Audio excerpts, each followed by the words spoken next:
are live. Hello and welcome to Plat VALORANT episode 267. We got a banger of a show for you today. If you're expecting to see Finesse, unfortunately he's unable to join us for this episode, so we've got the wonderful Minnie alongside Sliggy and TMV. Minnie, are you in Mexico, bro? Like, you've actually got the Mexico filter on your camera. Yeah, I think I'm making it a running bit that I'm going to continue to be like the most ludicrously just underproduced person. Like, it's the contrast between my success as a coach and then where I live and I choose to live, I think is kind of fun. Yeah. I might have commentary on maybe the underlying structural issues in the UK housing market. Yeah, no, I think that's incredibly valid. Social commentary. The only thing that could beat you at this point is like Alex from Paper X living in a bin.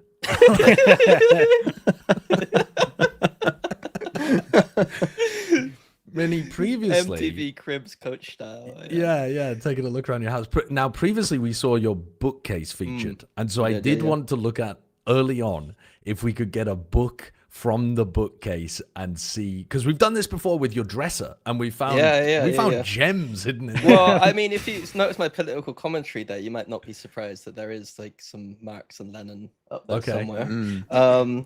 But you know, I've become prepared because we did this just before the show. Right now, I am reading Ham on Rye by Charles Bukowski, which I think is a very good book. It's like a semi-autobiographical book about like Bukowski's kind of life as a child in the early kind of 20th century. He's very, like, I find there's very few books written by dudes who are open to talking about things that just happen when you're young and kind of teenagers and kind of figuring out life a little bit. I don't go too into specific coming details, of age kind of stuff. Coming of age kind of stuff, but in a kind of like, I don't know, not fully dark, sad. I mean, the lighting reflecting. I mean, like, there's probably like, I think it's a kind of book that a player, like, there's certain players I probably recommend it to because it's just about being kind of a child and stuff, and things that I think young men don't often speak about, the things that maybe young men kind of go through and some certain challenges and stuff. So, I kind of like this book. One of my favorite books of all time, though, is this. It's called Consider the Lobster by David Foster Wallace. David Foster Wallace is kind of one of those douchebags that everyone who is a hipster loves. He wrote a book called Infinite Jest. It's about 3,000 pages long that everyone pretends to have read, including myself. But these are a collection of essays that he wrote. Like, back in the day when people actually used to read magazines and books and stuff, he used to do a lot of nonfiction and write essays. And one of the essays it's either this one or the other book, because he has two of them. Like, the first essay is literally about him going to the Porn Convention Awards and just being a kind of fly on the wall, kind of nerd guy who's completely out of his element and just writing about all this ludicrous kind of, you know, a little bit like gonzo journalism kind of thing. Right. Okay. But he's I not think we're quite cool 5 minutes in yet, so careful. Yes. Get demonetized for talking about these books at the beginning of the VALORANT When I say podcast. gonzo journalism, he's not actually, you know, getting it on with anyone, but he's a bit more of a nerd, and he's not quite as cool as who's the guy who did Fear and Loathing. He's not quite as cool as that guy, but still interesting, you know. Okay, wonderful. Well, honestly, I didn't expect a detailed like book club segment, but I'm glad we got it. People are going to be very confused. Yeah, they are. Yeah, they're opening up the stream like, where is Finesse and why is Minnie talking to me about books? It's the complete opposite. Yeah. Sliggy, what have you been reading recently? Nah, I'm not in my reading arc, man. That'll be another lifetime, I imagine. It's not for me, dude. It's not for me. All right, well, announcements. Some housekeeping early on, but a really fun announcement, okay? We have released Plat Chat merch for Masters London. Specific Masters London merch, so new artists, new art, completely different to the last time they dropped. Kurt's showing some of it on the screen now if you're watching on YouTube. But if you're an audio listener, check out the platchat.com website as well. We've got tote bags, we've got posters featuring all of the people as well. Incredible artwork. Is that from Minnie on Sliggy's back? Yes, yes it is.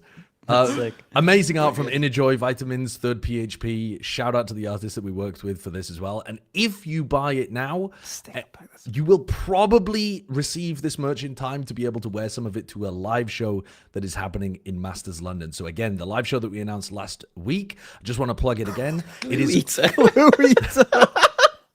That's good.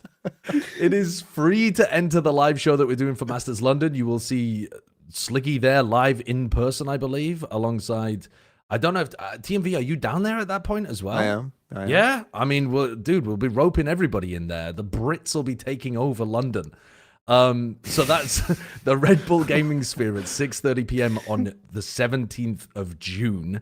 And it's free to enter with members. If you're a member on our Discord, you will be able to react to a little comment and you will get priority seating as well. But don't worry if you're not a member. You'll almost certainly be able to get in anyway, because I don't think we're going to sell this thing out. It's just a good opportunity to have a really fun show in person at Masters London. So come on down. We'd love to do a show with you, and it'd be sick to see any of you wearing the merch too.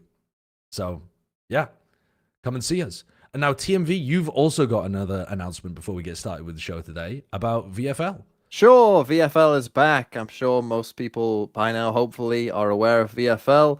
Sliggy's still learning the ropes of how to play it, but that's okay.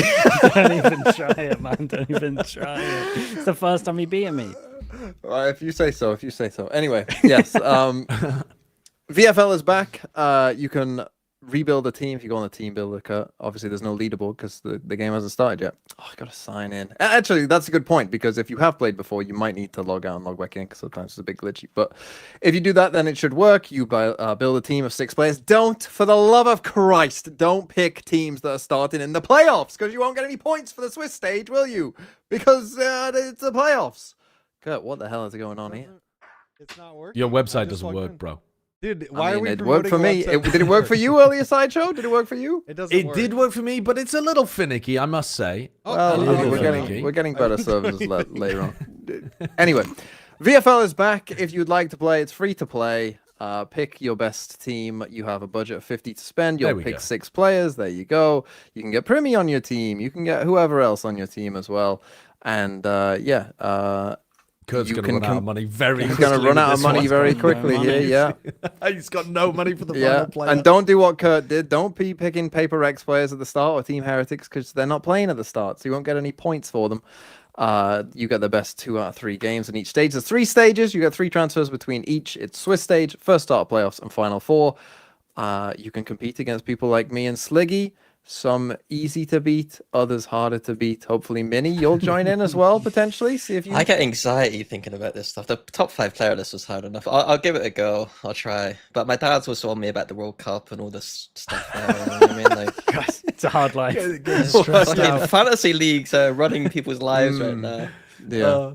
I mean, Minnie's talked about it here, but later on in the show, we are going to be doing the top 10 players of Masters London. Now, again, Finesse could not be with us today, but he has submitted his top 10 players, and he really wanted to be on the show, so I assume he has some strong opinions about this kind of stuff, so we'll look forward to that. But we have power rankings before that, and bold predictions about who's going to win. But let's start with the member question, because the members get to ask us a question every week, and their question this week was, is it finally China's time to shine? Which I think is a great opportunity for us to talk a little bit about China too, because we haven't really had an episode where we've talked about them. I know that, I mean, I've been in the VOD dungeon this week because I was like, what if any of them belong on the top 20 list? So the member question was, from the last 5 tournaments, a Chinese team has made it to the top 3 times. In Santiago and Paris, however, they crumbled due to not being able to adapt to the meta. With this timing / duelist heavy and Yoru free meta, is it finally China time? They have world-class sentinels as well as great jet race players. Can they do it? Let's start with TMV. Can you be the voice of optimism? Have you watched enough China to be the voice of optimism? Oh, maybe I've watched. Too much That China. depends how you China. frame it, because there might be a world where if you watch less, you would be the voice of optimism and Okay. just kind of believe blindly. I think, for me, I mean, it depends what you mean. Like, is this the China time? Like, are they going to win the event? I don't think so. Could EDG go deep?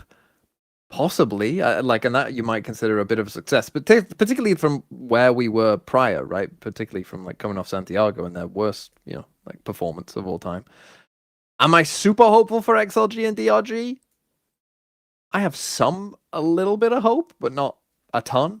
So I think a lot rests on EDG for China to be a success, most likely, at this event. Yeah, I can get on board with that. Like a top 4 for EDG seems viable. Dude, they had 6 weeks. They got 6 weeks into their first game. Like, honestly, they should be winning it, but they probably won't. It's true. Imagine giving Lev 6 weeks. I'm telling you, they'd win it. If you do have a team and you're based around set strats and you're smart enough, you would win this tournament. But Well, top 4. Yeah, I think XLG are one of those teams that they have one map that's really dangerous. So I think their Triple Sentinel Lotus comp, which I think is going to be able to translate to the international stage, but the best teams will still be able to beat it. I think that could definitely trip some people up if they leave it in. Like, if you're a team that has a permaban and you're in Swiss stage, and you are just like, we are committed to banning my permaban no matter what, no matter who we're up against, and you let XLG get a free Lotus against you, and then it's into some unknown territory, I could see there being a world where XLG also is able to get a match win this tournament. Sure. So I think it should be a lot better for China compared to Santiago, compared to Shanghai, compared to these like tournaments where they just look dreadful and barely win anything. I think there's a lot of teams that like in the groups that maybe have low floors as well. So it's like if they come up against GE on like a bad day, then like they can take these for sure. Problem is they are as well. Yeah, no, that's the thing as well. Yeah, it's gonna be a lot about form for sure. But it's definitely the most optimistic you can feel about China, at least within the last 2. Have you got? Can we give a Duma take though as well? What is the Duma take? I'm here. Oh, lovely, Benny. Let's go to the darkness. The Duma take is DRG are definitely the worst team of the tournament.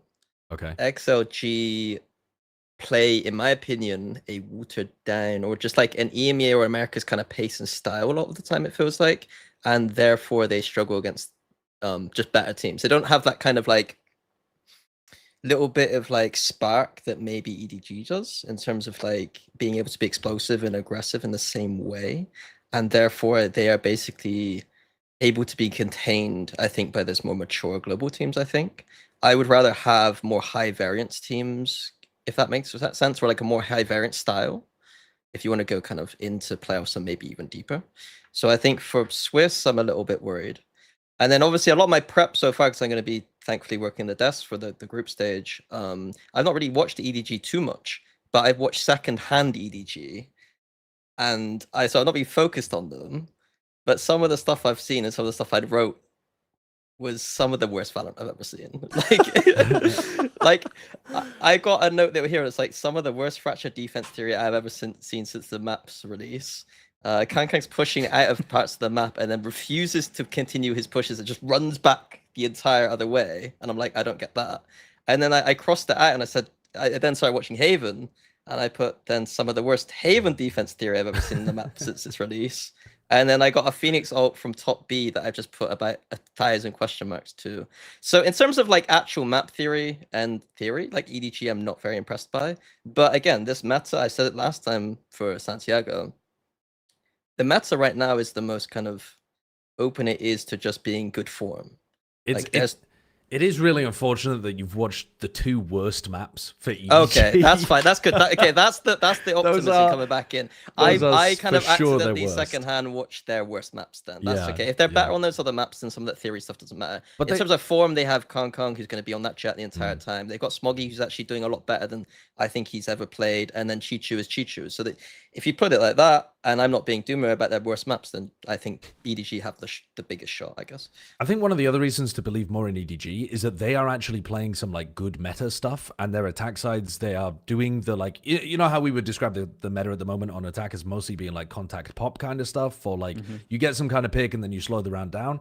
That's what they're doing that the other 2 teams aren't, and they're also playing a lot more Phoenix than the other teams are, and Kang also gets to play the jet, but the other teams have been they have a sick perversion for playing Neon Way like whenever they possibly can, which I think is because China boxed so many of its stage 1 games in early on before the patch changed with the with the shift to people moving away from Waylay, really. Yeah, dude, I think as well the bar's so low. So in terms of like shining, like to just peek out above the bar and see a bit of sun, mate, you got to win 1 game. That's it. Like it's not shining. Well, but one game is their worst. Like they always win. No, you gotta. I'm pretty sure that in their last, if we go Masters and then Champs, have they only just not won one game? They won one game, yeah. So you have to do Out better of than winning 2. one game. Okay, then sure, yeah, they'll be shining. The other awkward thing is like EDG, I think, would have a good time in the group stage, and because they're in the playoffs, they might just lose 0-2, and they don't look as good because of that. Whereas like that is a weird kind of problem, I think. Okay. Well, let's go into our bold predictions because TMV challenged us. Who will win Masters London for a bold pred? And I suspect none of us will have a Chinese team here, so it might be time to depart from our China talk and return back to it when we start ranking the teams again. But should we go into it? Sure. Bold prediction. Who wins Masters London? All of us have got Oh my Paper God. Rex. Dude, I was talking to Card about this, and I was like, Card, why is it called bold prediction? Yeah, I said that too. But at the same time, if you were like bookies on this, they only get 30%. Yeah. So if you went to anyone and been like, yeah, the 30%, you'd be like, oh, it was a bit bold. So it is bold. Yeah. It's just the Okay. worst time to Plat, like the whole Sliggy's whole aversion to Plat chat guaranteeing. It's just kind of just come at this worst moment possible, where it's the worst guarantee of all time, because winning a tournament is extremely low odds, no matter if you're Paper X or Fnatic Super Team. Like, it's ludicrous that. But it's true at the same time. Like, they are the favorites. So it's Well, then, who are the second favorites? Like, is that much more open as soon as you get to number 2? Yeah. Because if I I think told you, if I told you you're not allowed to pick Paper X, you have to be bold, and the bold That's means you're not interesting. allowed to pick the favorite. Who would you then be looking at? I'd be looking at G2 and NRG, I think. That's my next two. Probably around that. Dude, honestly, with the time, EDG should be up there. I'll be honest. I know you're laughing, Minnie, because you've seen them play the worst 2 maps. No. I'm I'm imagine laughing- having 6 I'm laughing weeks. because it's true, and it's the Yeah. kind of thing that I'm not probably allowed to talk about on the broadcast. It's like, I mean, there is a bit of a conflict here between EWC happening and the fact that China gets more time, and it is genuinely, there is some things there that's a bit like, I'm not going to bring that up in the middle of broadcast, but on Plat chat, sure, like we can laugh about the fact that dude, 6 weeks is ludicrous. 6 weeks. Dude, I Yeah. couldn't live it down if I'd lost that event. The Americas teams having 1 week less is already kind of rough, but then NRG and Lev just shooting themselves in the shoulder by playing EWC as well is like, guys, you might need to change. I mean, presumably they're not looking to change too much of their comp stuff with the neon nerfs coming through, but I got to imagine that that's at least a discussion that some of these teams are having behind the scenes as to whether or not they want to change a bunch of stuff. And if Lev did want to change off the neon, holy shit, that would change like enormous amounts for them. I've been tracker watching, and it's just a jet matter. Like, everyone's just playing jet. But Apart then, from Koshmaras. but But Spike? Lev. Yeah, Spike has been playing jet. Spike's been Spike's playing playing Jet. Jet on Tracker. On ranked. Like, Oh wow, this is actually the investigative Yeah. This is the reporting we needed. this is the gonzo journalism we needed from Mini. I've been trying to get Radiant so I can play with them. It's not worked very well, but How far have you got? I'm like a World War 2. It's not going well. You're a little way off there. Yeah. And I'm not good at World War 2. It's sub 10 kills a lot of the time in World War 2. Me and Sliggy been playing some Counter-Strike. It's probably the worst form of my career over the past 15 years right now. It's been rough out there. Dude, we're losing a lot of games. Man. It's crazy. It's crazy out there. Really. We're so bad.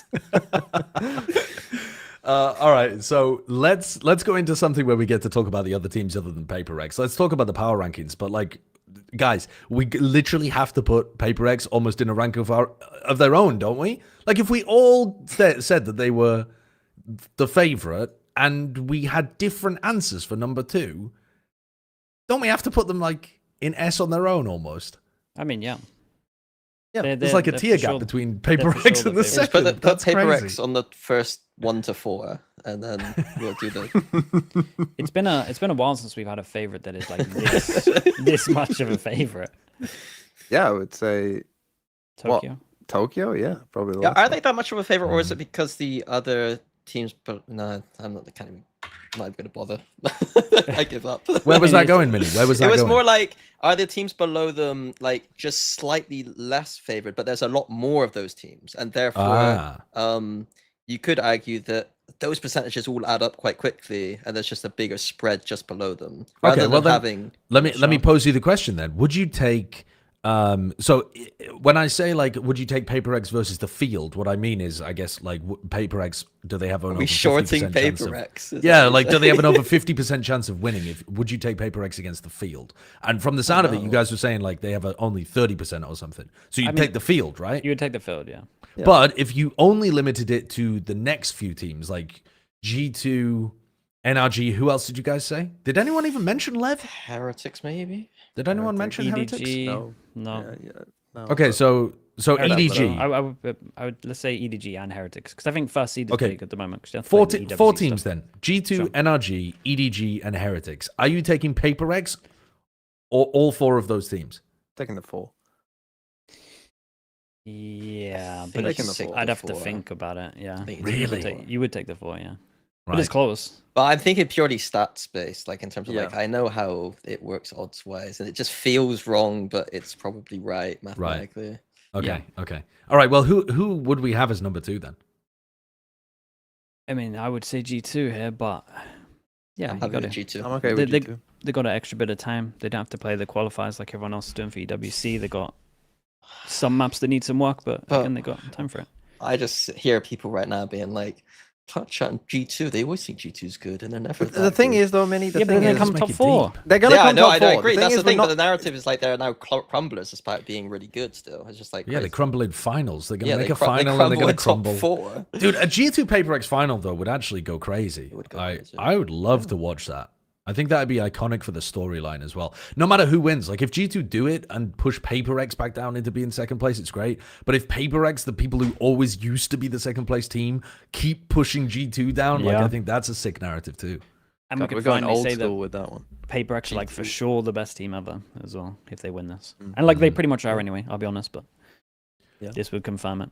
All So right, there's no arguments. I'm on board with this then. So the next crop of teams we were talking about, if we want to put them in like, you know, the theoretical point, were NRG, Heretics, and EDG as our next teams to be taking a look at. NRG are a bit of a, like, they're the odd one out in terms of that group because Heretics and EDG already make it to playoffs automatically. And NRG were the 3rd seed. They weren't even... You guys would favor EDG over 11 a head to head. I wouldn't. No. With 6 weeks and 1 week, I should. Yeah, you should. I should. But the thing is, like, I favour 11. it's tough because like I'm not really counting this week's thing. It's like hard for me in my non-podcaster mode to do that, if that makes sense. I also think, though, that Lev have... I think that final mattered enormously for Leviathan, being able to get to playoffs and be able to get out of Swiss stage. I think playing minimum 2 matches during Swiss stage and then going into playoffs and showing your hand to some degree is bad for a team that is quite tactical. I think that that's going to hurt them in their chances to be able to win. Like, it just increases the amount of matches you need to be able to win the tournament. And so Yeah, at some I point, you're more likely to run out of either steam or tactics that are going to catch people off. I strongly think here as well, like the teams that actually have got the first seed, you get that extra time, like multiple, right? You don't have to play the EWC qualifiers. So that's extra time there that everyone else is doing. true. And you get 2 weeks, like the tournament's going on, like 10 days, whatever. Dude, the top 4 here should be the top 4 of each region. in my By the way, opinion, just because of they're the not time even stuff. they're not even playing EWC. EDG never played EWC. Yeah, They then they get the qualifiers because they come No- first. right. Whoever gets first in straight stage through. 1 goes straight through. So they don't have to do that bullshit. Well, yeah, but they also sent like they sent a sister team to even. Sorry, what I'm thinking of is the China had a separate, Evo. the Evo tournament. Evo. They Yeah, just but play, they sent their Academy sister team there. teams or whatever. Yeah, academy team. Yeah. Yeah, they're not fucking about. No, I they're would not. I would put Heretics or EDG here personally, but I'm a time merchant. I mean, that I don't hate it. I'm kind of higher on NRG, I think, than most other people are. Just because I think, I I thought, mean, yeah. go on, Minnie. You know, I you thought go. Energy were making it to this tournament despite the fact they were in the lower bracket. Like that's how high I was Yeah. on them. So It's I think I'm very on a impressive. similar page to you that they are. If they don't finish top 4, I'd be a little like their map pool's got some issues. Yeah. And then Kiko with the double duelist, like there might be how much can Kiko fry on the Phoenix because he's going to probably have to switch to it quite a bit now on some of the maps. I think that's good. Yeah. It should be good. Yeah, it should be good. It should be. Yeah, so that's why I'm kind of high on them because I think actually like them changing a bit Are might we- actually help them because I don't think Matters Neon was like I'm assuming Meta will be good on Jet more than Neon perhaps as well. Yeah, maybe. I want that Are we- relay. Are we not a little bit worried wait. about Koshmaris and Heretic's style in this potential, if we're Sure. discussing it as a Jet Phoenix meta? Yeah. I would be inclined to believe, even though I was just making the argument about Lev running out of steam, in my head I'm seeing Lev run out of steam at somewhere around like a 4th place finish. I'm not seeing them run out of steam like, I think they're still good for 2 wins in playoffs, which gets you 4th, right? I mean, I guess kind of depending on where you get them in the bracket, could get you 3rd. Sure. Dude, I think once with their style and a lot of set strats and them having to go through groups and not having as much time, I just feel like there's gonna be so much footage on them that it's like limited. Like I think if they get through groups, they probably maybe win one. Like, And I also like if Minnie's right about Spike playing Jet as well, is that not a big nerf as well? How like I actually have no idea how think good his Jet is. He's gonna fry on Jet. He's gonna be think? fine. Yeah. Have we seen him play Jet like a lot? Holy shit, he's never played Jet once in his career. I mean, I could be okay. Like the track That's narrative crazy. could be wrong. Like I think it could be wrong. Like he could just be locking in Jet because it's just Jet or whatever. I Well, think they so I for wouldn't sure, but like, into it too much. I think if you're gonna do that, you'd do You switch it around. yeah. So you'd you go have, to what they originally did, you'd have, like Sato. Neon or Sato, yeah. I'd have Sato on. Dude, You and could have NRG Sato on Julius, and he could play Phoenix. NRG has to be at least 5th, yeah. okay, then- I think they should be above EDG. I think Then I think there's an I think so argument. You could even put them 3rd here, but yeah. it goes above my brain. okay. But I think with the Yeah, but you're thinking your changes- brain with like you're putting your kind of own ego into it a little bit. Where you're like, if I was this team, I'd be embarrassed to not do well, and I think that Yeah. that's the wrong way to do it. Because if I was any of these teams, I put myself first. So it's like we could play that game all day. Like, But Yeah. I think we are really missing Lev here. Like I a do top too. 5 without Lev seems, because if they get out of groups and they get even 1 win, they are going to finish 5th, 6th. And I think they are way too good. Like, unless they crumble, they're going to finish 5th, 6th. I think the set strat stuff isn't like it used to be. Like it's not like 2022, 2023, where it's like Do you they've think? got like 2 set strats and then you can just No, counter it. they have a lot of Like set they strats, have but just it- as but many. ba- They like other teams are just as anti-stratable as them in terms not of like how not a easy it chance, is. Mini. That's crazy behavior. Not Most a teams chance. are awful. No. I agree. But if you look into set strats, this person has this ult, they're gonna do this. Your there. alt strats are easy. You just change them for the event. Like it's not. But they but don't the change Lev, they them. won't. I know. Well, hold on. know. I think they really did. I think they did change them towards the end of the tournament. Those last 2 BO5s? No. Right. Was there a BO3 and a BO5? I can't even remember. BO3, BO5. BO3, BO5. But those last 2 games, Lev was starting to adjust stuff. I think they've demonstrated that they understand that they can't just keep running these ideas into the ground. I think with ults, they always build ults where they build the set ult and then a fake off the ult, and that's a lot of their styles. They have a set strat and then they have fakes built into the set strat. I think that I think they're a little bit more rigid about their strats than most of the teams. But when I try to like watch other teams, most teams just do the same default over and over again, or they just do a bad default, and it just because it's bad, it looks a little bit like, oh, they're doing something, but they're not. They're just doing a bad variation. So to me, I think Lev's strat book is so deep. It's just about time. Like the Sliggy argument about time is I think is the biggest thing I have for Lev. But even when I was looking at them, I was like, it isn't as so obvious as back in the day when I like anti-strat, like Vision Strikers DRX kind of style, where it's like, oh, they do this recon equals they go A like this. We just throw one thing here. Like it isn't quite as no, easy as it's obviously a deeper strat book, but I would say it's still there. Like I feel like I know when they get an ult, what's gonna happen. I agree with that.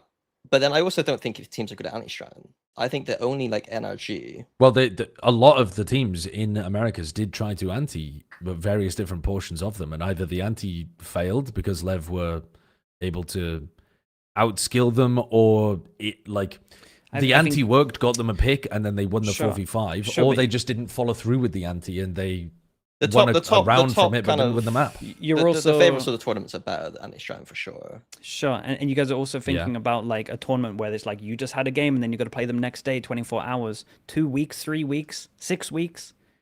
You'd annihilate them. 6 weeks. Full summer holiday of anti-strat. Yeah, they What do you literally. mean? Oh, but if EDG played them on the first day, sure. But then if you go through the tournament, you've got like overnight anti-strat, it's a little bit harder to. Sure, I agree, but I mean, personally, here, if I had 6 weeks, I'm doing anti-strats on every single team right now. I think that's the difference between you and me, is I would never anti-strat before the tournament. I mean, Man, my that's opinion, crazy, man. That's so mad. my opinion is also that heretics are just like sneaking into third place on a. They've snuck in there like a fucking fugitive, and now they're just hiding in the podium position. I don't mind putting NRG there. Yeah, I don't like heretics third. I'd put NRG third. You would put Heretics NRG third. God. Well, I would. damn, I'd man. put NRG second in mine. But But where- Well, I'm who would happy you for put there, third. Josh? I'd put Lev there, but I mean, You're really high up on I'm Lev, quite bro. high on Lev as well. Oh, guys, this style Three going through Americas? groups, I promise. Sure. But the reason that I'm higher on Lev is that I'm also wobbly about some of the other teams that would be there to replace them, right? So I'm not saying they're like a lock for third position or anything. But NRG, I think there's reasons to be happy with them. But there's also reasons like I feel like the lower bracket run was powered so heavily by Brock and Kiko going absolutely bonkers. I don't think this team was. it wouldn't be like Brock to be really good at a tournament, would it? Okay. But what I mean is that when we're looking at the elite level teams that we're now comparing them to, the caliber of their ideas, execution, and map pool was lower than some of these other teams that we're talking about. It was certainly lower than PaperX, G2, and Lev. But I think you might even be able to argue that it was lower to some degree than EDG in terms of the form too. Like EDG have got at least 3 people in nasty form. NRG have got 2. I mean, maybe Mada improves it. I don't know. There are some definite weak points in the map pool for energy as well. But I think that's the thing with a lot of teams right now. I mean, It's that's like 2 everyone, maps. isn't it? Yeah, there's It's like Just 2 do the maps that easy everyone's thing. bad at. Move EDG down to 6th. We can have a debate over Lev or heretics, but that'll be 4th or 5th. Sure. I think you guys are overestimating how far Lev can get with a short amount of time. I think that we could switch. I would Heretics put to Lev, Heretics and for I'd it. happy to be like Dark Horse Lev supporter. Yeah, I'm fine with that. We by the way, we haven't even discussed Full Sense of Vitality, who I think Full sense to me go next. I would maybe even, depending on how low we want to be on EDG, but the summer holiday break. I just like the Please, implications. please. Like, who thinks EDG is like?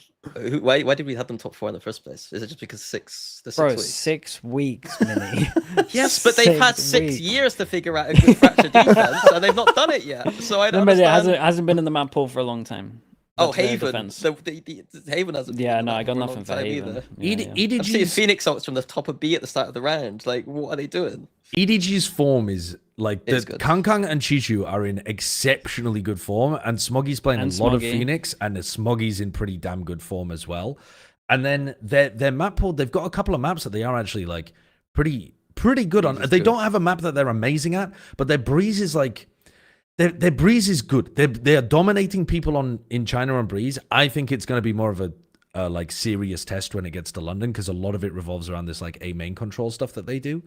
But Are there many It's good good. teams on Breeze? I feel like Breeze is a general weak map. Like Yeah, NRG yeah, are pretty yeah. good at Breeze Breeze. Breeze is, good. Breeze is kind of open. and yeah. their fracture might not get punished too much, because there aren't very many good teams at A lot of fracture teams either. ban. only, yeah. only heretics. Maybe Yeah. NRG on defense. like Now, last the time map was that's good. going to be bad for them is Haven, because there are quite a lot of good Haven. In fact, there's a ton of good Haven teams, and they are shite at Haven, and they've never played Ascent. So who knows? But I think they can make 5th, 6th. Like if I was going to predict where they would finish, it would be 5th, 6th, which is going 1 and 2 in playoffs, basically, right? Yeah, that's fine. Maybe But they go 2 and 2 and make 4th. is this Isn't a it's this power prediction, ranking, though. which is this different. is power. No, this is ranking. power Who ranking, would beat no. them? Full sense would beat them. I don't know, bro. I'd I'd pick full sense. in that Wait, match. who at the bottom here? I'm just curious. Who at the bottom is there? Because I think Vitality is also a Yeah, we team. should let's throw Vitality in the mix as well, for the top 8. I mean, I think that this is pretty reasonable to have as our top 8. Sure. No, Kurt. I mean, All right. I don't mind this. To with the- TMV's with the question- EDGs. They're 6 for 6 weeks. Yeah, yeah. Mm. If, Six for- yes. yeah, if one for each EDG week. played against Full Sense, would you be going for EDG in that game? Like, do you think they're actually a better team? yes. Because there's no way that you look at those setups from Full Sense and you let that fly. You just run Primy down. He's on his own. Everyone else is a Yeah, good 30 luck second with that. rotate away. Oh, Yeah, 3K mate, again. that What was other maps do 3K they do? again. What other maps do they do that on stick? Because I've watched. What have I To be watched? fair, it is only It's pretty just much pro. pro. Yeah, it's Oh, pretty they do it on Lotus as well. They do the exact same thing on Lotus. He was front B a lot. I remember on Lotus. Yeah, he also holds mound a ton when he's like alone and the rest of the team is. They get him posted on mound and then they leave him.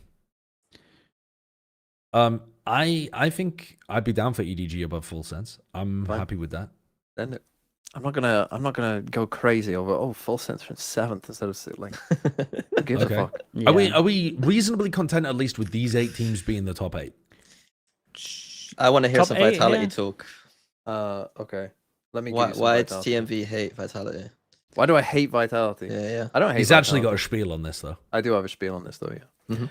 And that is that Foot should have beaten Vitality in that upper final. Should have happened. They had 8 match points to do it. Couldn't quite manage it. Lost a ton of clutches on Pearl. Could have won on Split and OT as well.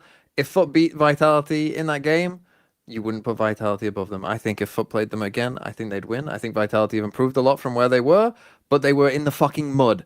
So even though they've improved a lot, that's not that good. Fuck off, Kurt. Do you not think that? Because in my head, the narrative of Vitality is that they weren't a team until they got to playoffs. Like they literally were playing random ass setups that it was like rank game defense a lot of the time. And then they got to playoffs, and then Powers and Yampi have said, "Look, you guys are noobs. Let's actually listen to us and actually do some stuff." And then they had that time. We talk about 6 weeks. They had 1 week to actually turn around the ship. They added some Valo plants. They sat in spots on the map like actual humans should, and they look pretty good. And therefore, with this time now with that new system, do you not think they have a lot more maybe trajectory and time to improve than Foot, who were already on a trajectory, if that makes sense? Like they already had all that time Yeah. to figure Okay, out how to play. I think that's a perfectly valid narrative if you want to spin it like that. If that's how you want to be the You spin wanna doctor of spin it this, like that. then you can be. I could use your logic as well, TMV. Foot should have lost to a town on fire. They shouldn't even be here. That's true. That is But true. they are. You can't change the thing that's there. Kurt doesn't have the magic to change the graphics from fire. He doesn't have that in him. He can move the teams about, he can stretch them, but he can't change who it is. They're there, and you're gonna have to live with that. I agree. Eternal Fire, pretty good team. I mean, yeah, sure, cool. They're not there. I'm just saying the Foot. I don't even mind if you want to put Vitality over Foot. That's absolutely fine. I just think that they should be next to each other. So if you want to put Foot 9th, I'm down. No, brother. You Sure. are See, but this not is what I getting... mean. You react like it's fucking crazy, but like Yes, they had because 8 match because points to Foot win. also got blown out the water by Team Heretics afterwards. They got like a round per map, something like that. I mean, that's not even an literally exaggeration won on a one of map. them. And they're big neon abusers. Wow, 1 map. Well done. How many rounds So- did you win on the others? Could you even get enough rounds to put another map together if they were combined? Just a little sideline tracker report. Sop is indeed on Jet in ranked. So Now then that's Zeus- fun. I'm looking forward to that. I think that will I'm- slap, to be honest. Sure. What is that Zeus will be playing? good. Slap. Phoenix Zeus is- again. Zeus, I hope Zeus' Zeus is on Phoenix Waylay. is so bad. Just play man. Waylay, Zeus it's is fine. so bad on Phoenix. Somehow Zeus makes Phoenix look bad, and I don't understand it. You can't flash. I mean, that's a big problem for a Phoenix. Yeah, that's your main bit of util. He should just be playing Waylay more. I know that Phoenix is Jet better. Waylay? His but- Waylay's good. No, Jet you've seen his Waylay's good. Waylay. His Waylay's good. Look, on 2 Don't play Jet Waylay. What I'll say is Jet- take Jet Vitality, Waylay, it's they will crumble under expectation. They will expect themselves to do well, and they'll start panicking. They still do have some panic rounds where they're slow on the attack, and it ends up going fucking terrible. And it's like, what the fuck was that round? What are you doing? That's gonna happen. Then they're gonna lose their minds. Then they're gonna be like, how are we losing to DRG? And then they're gonna crumble.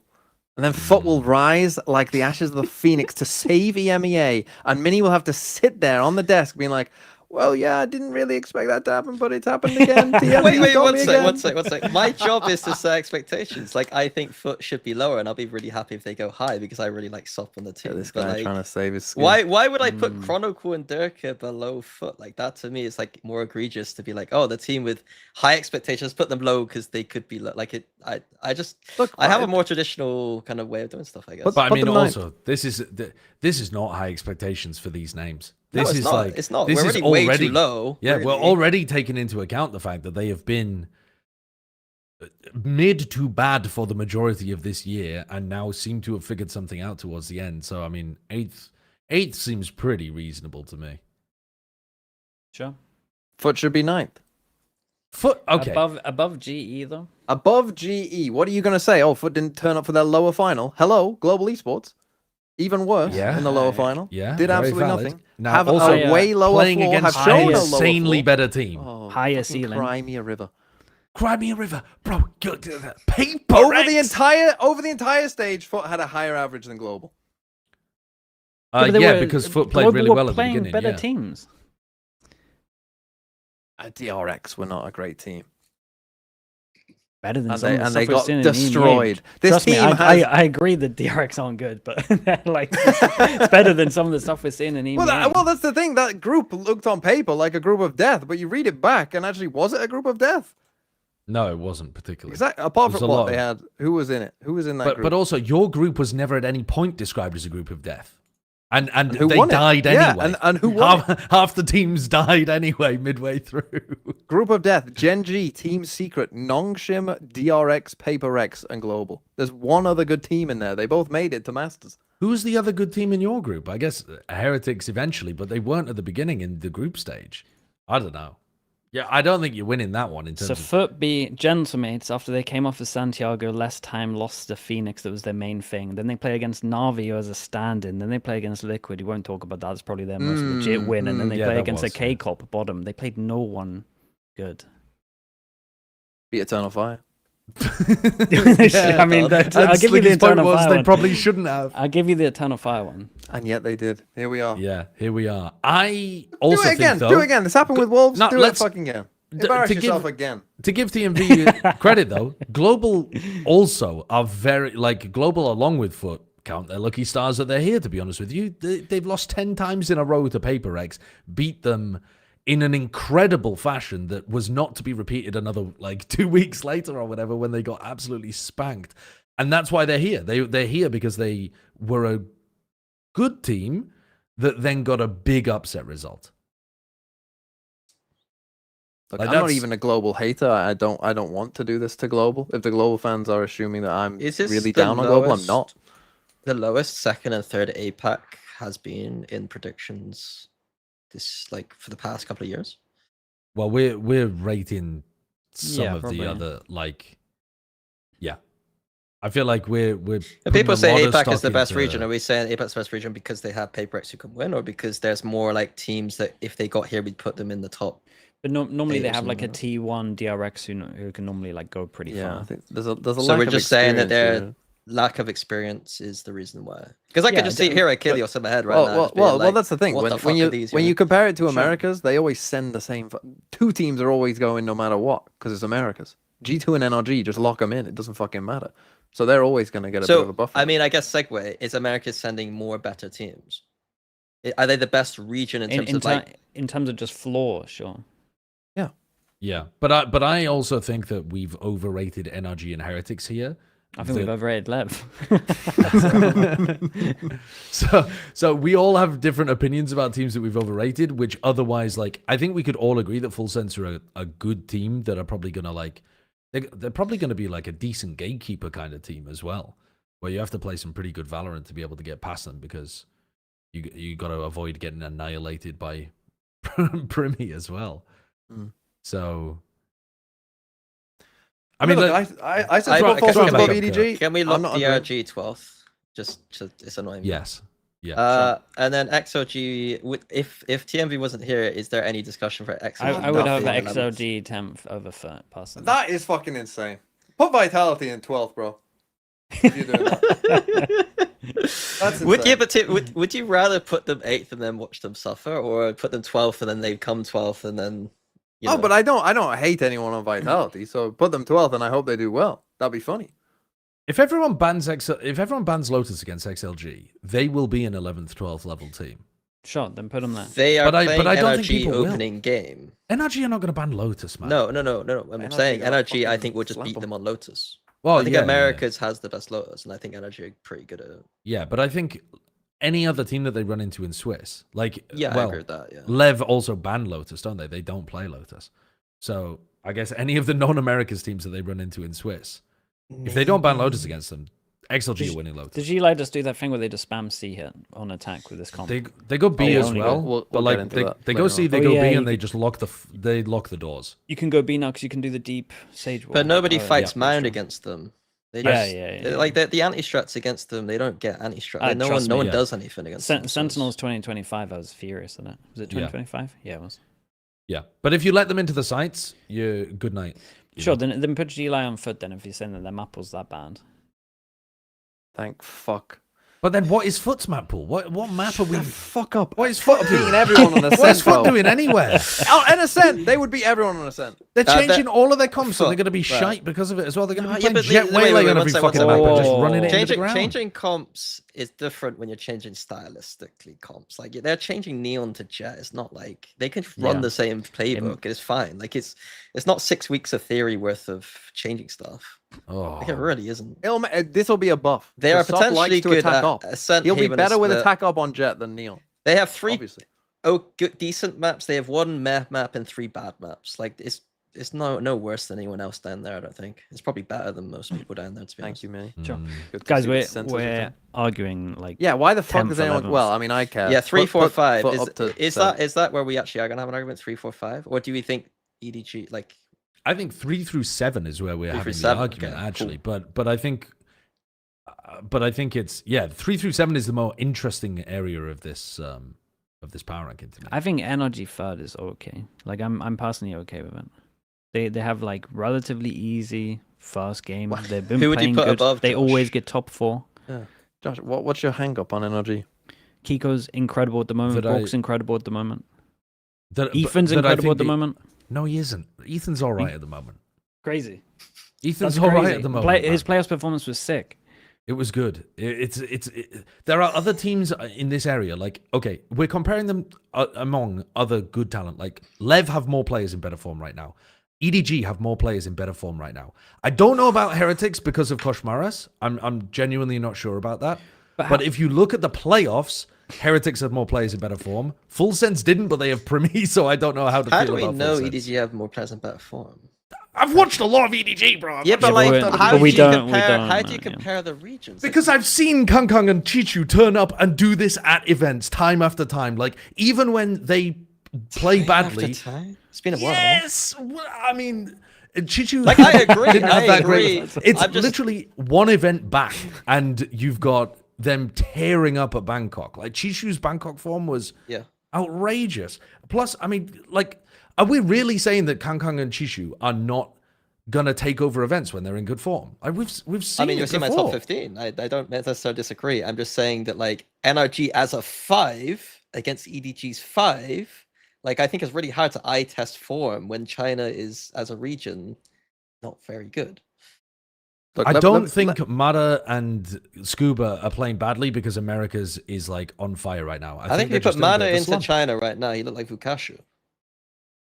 Man, I think he'd look better than Vikashi. I will put Baby Bay in China, and he. Would I think look Baby like is actually Vikashi. really good though. I'm not gonna lie. Like, Bro, that's people- my people- that's my argument for later. We'll get onto it. Later. Oh, Yeah. okay. Okay. I Let mean, me we've give you got the case for player power NRG. rankings Let me give later. you a quick case for NRG though, Josh. Right? Okay. Haven won 3 out of 3 times in stage 1, 100%. They banned Split. Ascent, they played that one time. They said they don't practice it. Easy. You got use this time. Come up with a Ascent comp. But play Jet Phoenix. Not so hard. Yeah. We'll Uh-huh. fix everything. Okay. Breeze, 80% look good on Breeze. Fracture, 100% looking good there. Lotus, we've agreed that they're pretty decent on Lotus. So that's already 4 good maps that we think. Yeah, their Right? map The pool's bad alright. maps are Split that they ban. Ascent and Pearl is the other one. Again, Pearl. Just play fucking Neon But- Phoenix, Jet Phoenix, Waylay Phoenix, whatever the fuck it is. I think it's not hard. I think the truth is they should just change the Jet Phoenix and all the maps are bad at. Their pro map theory is terrible and the Jet Phoenix won't help. But I do think that there's about 4 or 5 maps there where they could be like there's like 3 maps they could be world class, and then the next 2 they're very good, and then the next 2 they're probably iffy. The teams that we're comparing them to here, you could say exactly the same thing for. Lev have got 2 maps that they're bad on because they don't play Phoenix. Just swap them to Phoenix and they'll win every single map. They'll have a 7-map they're pool. Neon. And No, they'll they're be top 3 reliant easily. on Neon, bro. Their whole thing is Neon and set strats. I think and the now they Neon- have no time for set strats, and the Neon has been completely nerfed. Their main style of play of the Neon's been completely nerfed. I am really high on Lev. I don't think the Neon thing is as big as the set strat stuff. Like I don't think the set strat stuff is as big as what maybe other people are saying, but I still think it's pretty big. I think the NRG are a champion winning team who have experience. They have the caliber. They've been here before. They're going to ramp up into the tournament. Lev haven't got They that. get a really. nice Let's little put 'em in softball third then. first up as well. Let's put them in third. If I'm the only person who thinks NRG's overrated at third, let's put them in third. Good. They got third in Americas. They'll get third here. What we're gonna end up doing here, I can already tell, is The end up same with thing we exactly what we end up with before. Yeah, Because great. us three are gonna agree heretics are next, and then we're gonna go, okay, you can now put in little Lev, Josh, you can have it. next. I don't understand how you can say that Lev Look, are I'm- going to get nerfed by the think Neon and then turn around and say, Look, yes, I'm but more heretics willing, are I'm more just willing, as I'm good. more willing to accept Lev over heretics.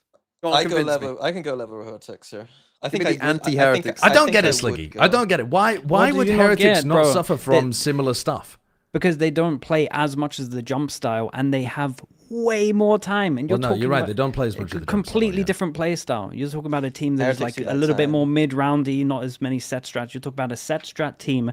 1 week, they literally finished their last game yesterday. They're going to be taking a flight in 2 days. They're going to take some time off. They have no time to do new set strats. It's all there. There's extra demos on them because of EWC. It will be such an easy anti-strat. I promise you. They can't like Well, if I this don't know team if there are get, demos if, for WC. if this team gets fourth, I would be disappointed in the other teams, just purely because like Lev should like if Lev get 5th to 6th, I think they did good, man, because the time pressure's been so hard for them. Can I ask you though, why would you not have the exact same opinion in Americas? They Yeah, did why the wouldn't same NRG thing beat all Lev? throughout Americas, Because and there it's was set so much next tape on them day. the entire No, there wasn't time. so much tape on them. There wasn't was as by the end of much. playoffs. There was an enormous amount of tape. on Okay, them. but sure, you just played like a best of 3 the other day. You got 8 hours before your next game. That's you exactly go how sleep this and stuff. tournament works. No, apart from all these teams right now have time. I think that it does work differently, Josh, in the sense that NRG were playing for their qualifier to London, right? And then they're like, well, fuck it, we've done that. And then they're like, they don't need to think about it. They probably didn't go, oh, we're going to start prepping for Lev before our qualification to London game. Whereas in this kind of tournament, you might start thinking about the other teams you're playing up against ahead of the games. Does I that don't make sense? quite follow what you're So saying there. what I'm trying to say is, so what? Let me just look at the bracket so I actually figure this out. I'm not just chatting absolute breeze. So what I'm saying is that when MIBR played them in a qualification game, when G2 played them to get into the finals, even when they came into playoffs at the beginning, actually, Furia had done a bunch of anti on them too.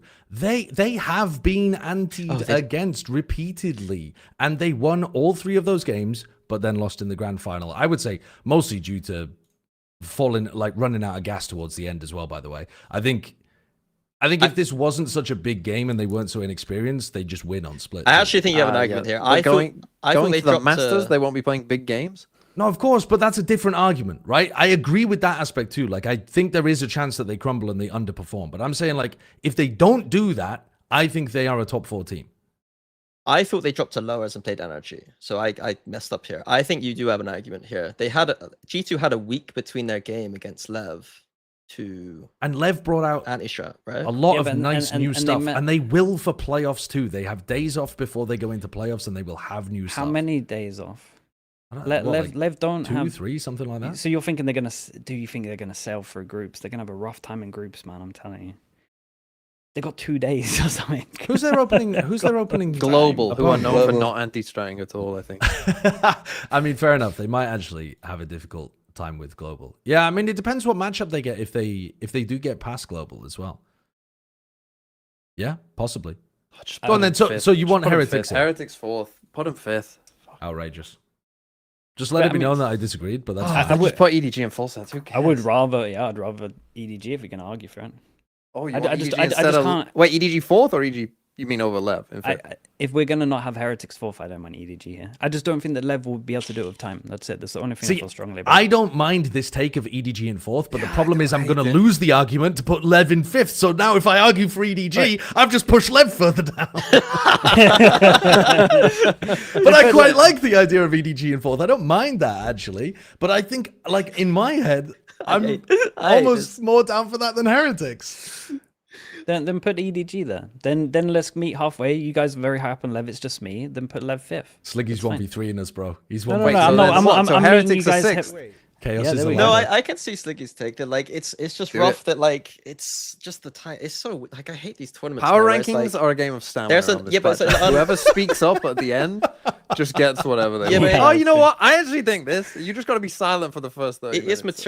materially uneven for these teams in a way that's like kind of annoying in a way, and it just comes down to a weird like our argument is essentially a weird argument about something that none of these teams can control, which is unfortunate that is where we're at. So I don't really care. I think putting Lev lower because of the time I think makes sense. I still am Okay. pretty high on them. All right. So then who have we got at fourth? Heretics or EDG? Those are our two whoever you want. candidates then. EDG. Can we flip the coin? Is that Wait. is that? Oh, dude. coin! Oh, the coin! Wait a second. No coin flips. No coin flips. So there's Oh, we don't there's have the one team technology. of these four that we haven't talked about at all. Yeah, Full but sense. but full sense should not be at fourth position. Heads Heretics. I don't think it's reasonable to put full sense at fourth personally. Like I think that failed. they're a good team, EDG. but But EDG fourth. If it's fine. EDG. If you Alright. you guys can have Lev at fifth, I'm just saying that 20 personally, cent euro. with time and their style, I don't see it happening. okay. That's all- I think that's this all is I'm really optimistic about EDG. I but don't see it that's for okay. EVG either. But I mean, neither do I. You've but only watched their bad maps. I would like. that's to true. believe. That's true. I have only watched the bad maps. I hate to see when Mini watches their good maps and is still disappointed. Yeah, he's still Yeah, gonna yeah. come away like, Come- why the fuck did we put this Yeah, on? They're comes even back worse to than us their like, good what maps. the hell did we just get sold on there? Sure, what Okay. we saying? Lev, Heretics, Full What Sense? is that good map? I might start voting reviewing right now. Breeze. Well, you guys, yeah, I mean, but yeah, but you have to watch two of their breeze. You have to watch one before the grand finals and the grand finals because they changed it up. Anyway, I think you I'd guys watch- said Heretics was better than Lev, right? So we have to put Oh, Heretics it's only. above. I think it's only me saying that. No, we literally had an entire discussion about who Oh, should I be in don't fourth, care, Heretics or man. Lev, and you all said Heretics. Sure, care. sure. I'm pretty Flip sure. the Coin. Lev, I'm head. pretty sure it's just me. I think but this go is fine. I think this is fine. I'm going. I think crazy out we here. were more arguing about the reasonings rather than the actual placement. To be honest, I don't mind. Yeah, Heads. yeah. Oh, you don't can't mind. see it. Heads.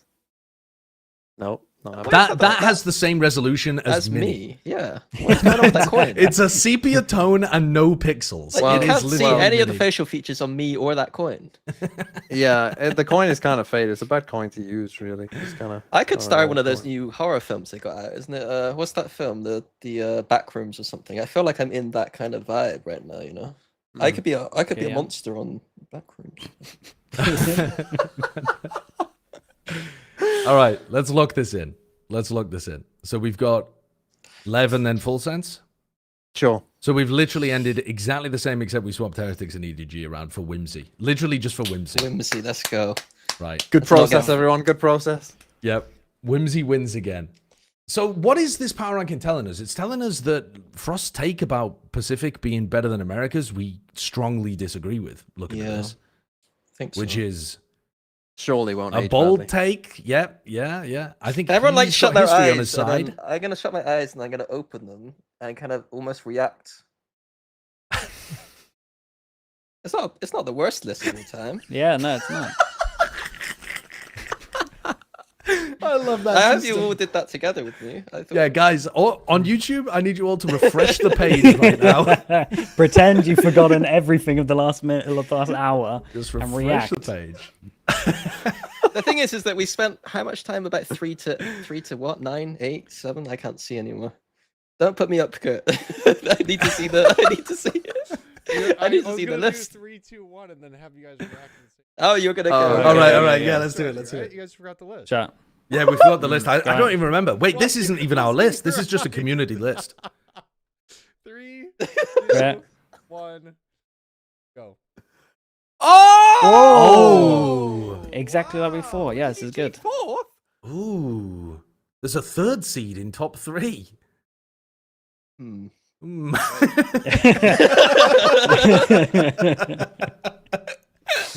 The thing is that so 3 to 7 is where we argued, but there's just gonna be a foot run, isn't there? The Vitality are gonna Yes, make he's us go top finally 2, learning. and then Mm. we argued about the wrong teams the entire time. Is basically the Probably. joke that the Valorant gods are gonna play on us. I mean, go on. This is actually a fun thing to do, though. Who goes on the run that makes us look stupid? Who's the most GE. likely to do it? GE or Vitality GE? or Full Sense. Or now maybe left. G Vitality. Sliggy.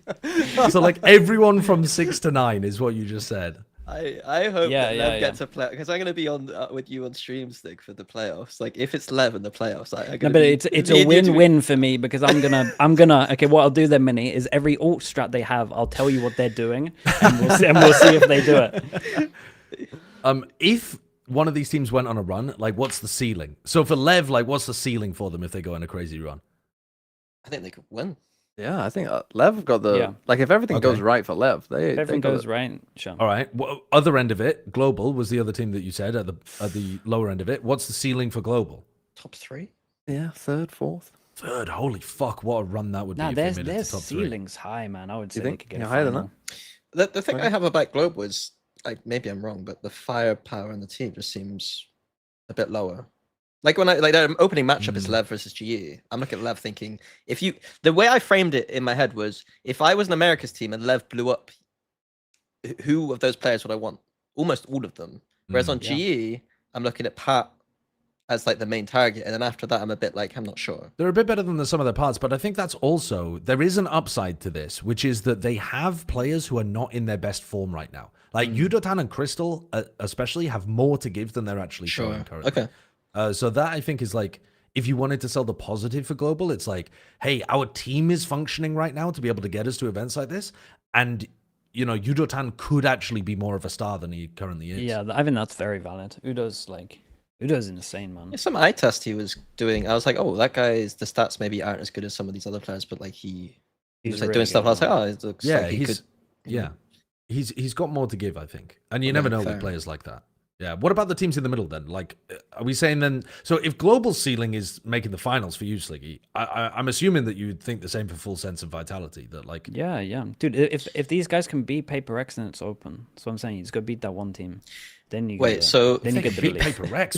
Where the fuck did that come from? Who And any can of the teams, I think G, Lai, DRG, Foot can't. That's what I'm saying. That's what I was setting you up for. I was like, who can Yeah, win the I know, tournament? Who can I win know the what you tournament? were And you really go foot. Yeah, I knew what you were setting me up for. Right. I don't think those three can win the tournament. I think the others could have a mad run and do it, but Yeah, it's very my obviously thoughts. unlikely. Thoughts? Yeah, thoughts. I mean, this guy supports the team that is literally always going 1 and 2 at home and Yeah, Swiss. that's- So he's just used to disappointment. Just It's in the remember top. this: to always rate Team Liquid at like a bottom 3 team because they're gonna win one game and then go home. We'll fucking see. It's the first international you guys have qualified for in years. Who do you guys like apart from sponsored takes, as in paid Yeah. by team? Who do you guys actually feel like positive about, or like want to win, or if, when you watch them, you'd be like happy if they won, kind of thing? Or Yeah, unfortunately for me, Full I'm quite, Sense? yeah, I I like like full Full Sense. sense, but they I like play Full against Sense. Foot, so I'm rooting for Baby Bay to have a good tournament at a global. I really think his story of being good in Americas and bad at globals fucking sucks. Like, I want that to change, and it's only got a sample size of 1 right now, so it can change immediately if he just plays well at Masters London. And I'm also rooting for the UK players as well. Like seeing Gen.G pop off. Yeah. By the way, the opening game is Kiko playing against No Man, which I think is just sick. Like that is fucking awesome too. And No Man's such a like showboat kind of player that I think that's like it's super fun. There should be a lot of good opportunities for that kind of thing. If you are in London, a reminder, because there'll be more people watching the show right now, I would assume, that we are doing a live event at the Red Bull Gaming Sphere, 6:30 p.m. on the 17th of June. You can watch all of that stupid shit that we just did live in person if you wanted to turn up.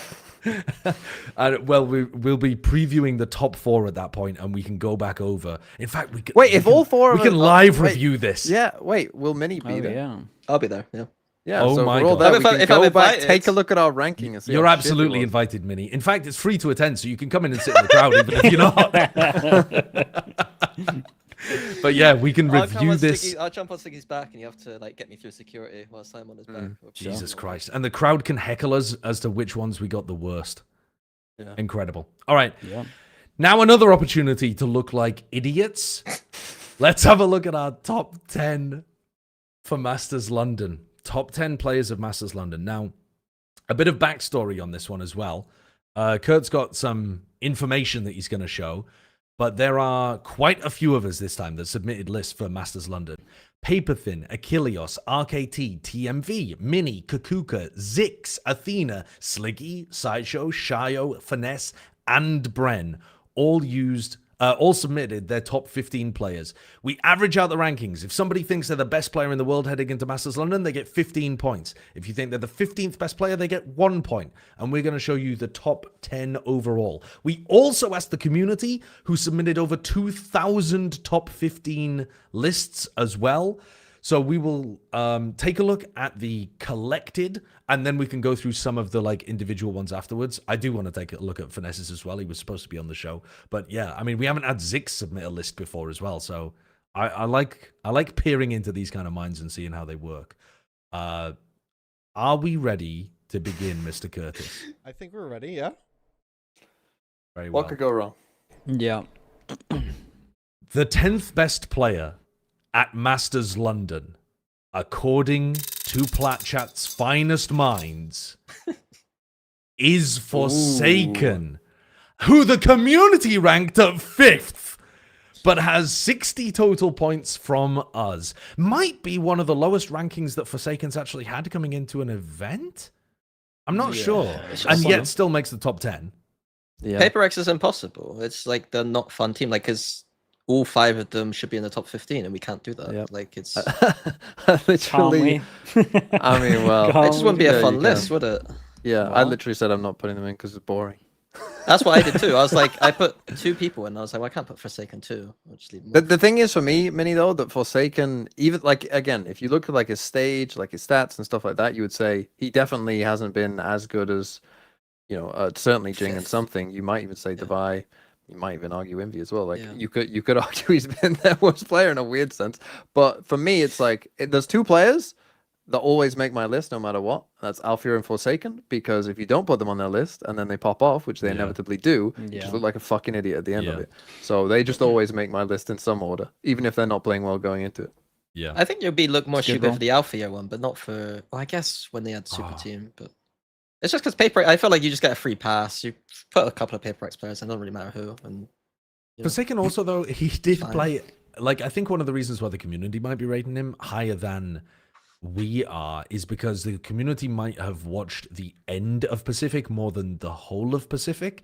And if you only tuned in for the Ho Chi Minh games, I mean, he wrecked people as well during that. Was it just the grand finals, or was he doing it the entire time? I can't even remember, to be honest with you. But I do remember being like, oh my fucking God, he turns up in big games. my take is that analysts like us usually slightly biased towards historical form, whereas the community will usually bias towards recent form. And so in one respect, I thought that this is odd that they put them 5th, because this is the kind of, in my head, this is a historical form kind of take, where it's like, Forsaken's usually pretty good at globals, he's a popular character, like, so it's an interesting one where my theory's already got holes in already, so I'm not going to be tweeting that one out anytime soon. I just want to take a small moment. How easy was this list for Masters London compared to usual? Because we've already got an enormous disparity between us and the community. I think it was one of the easier ones, personally.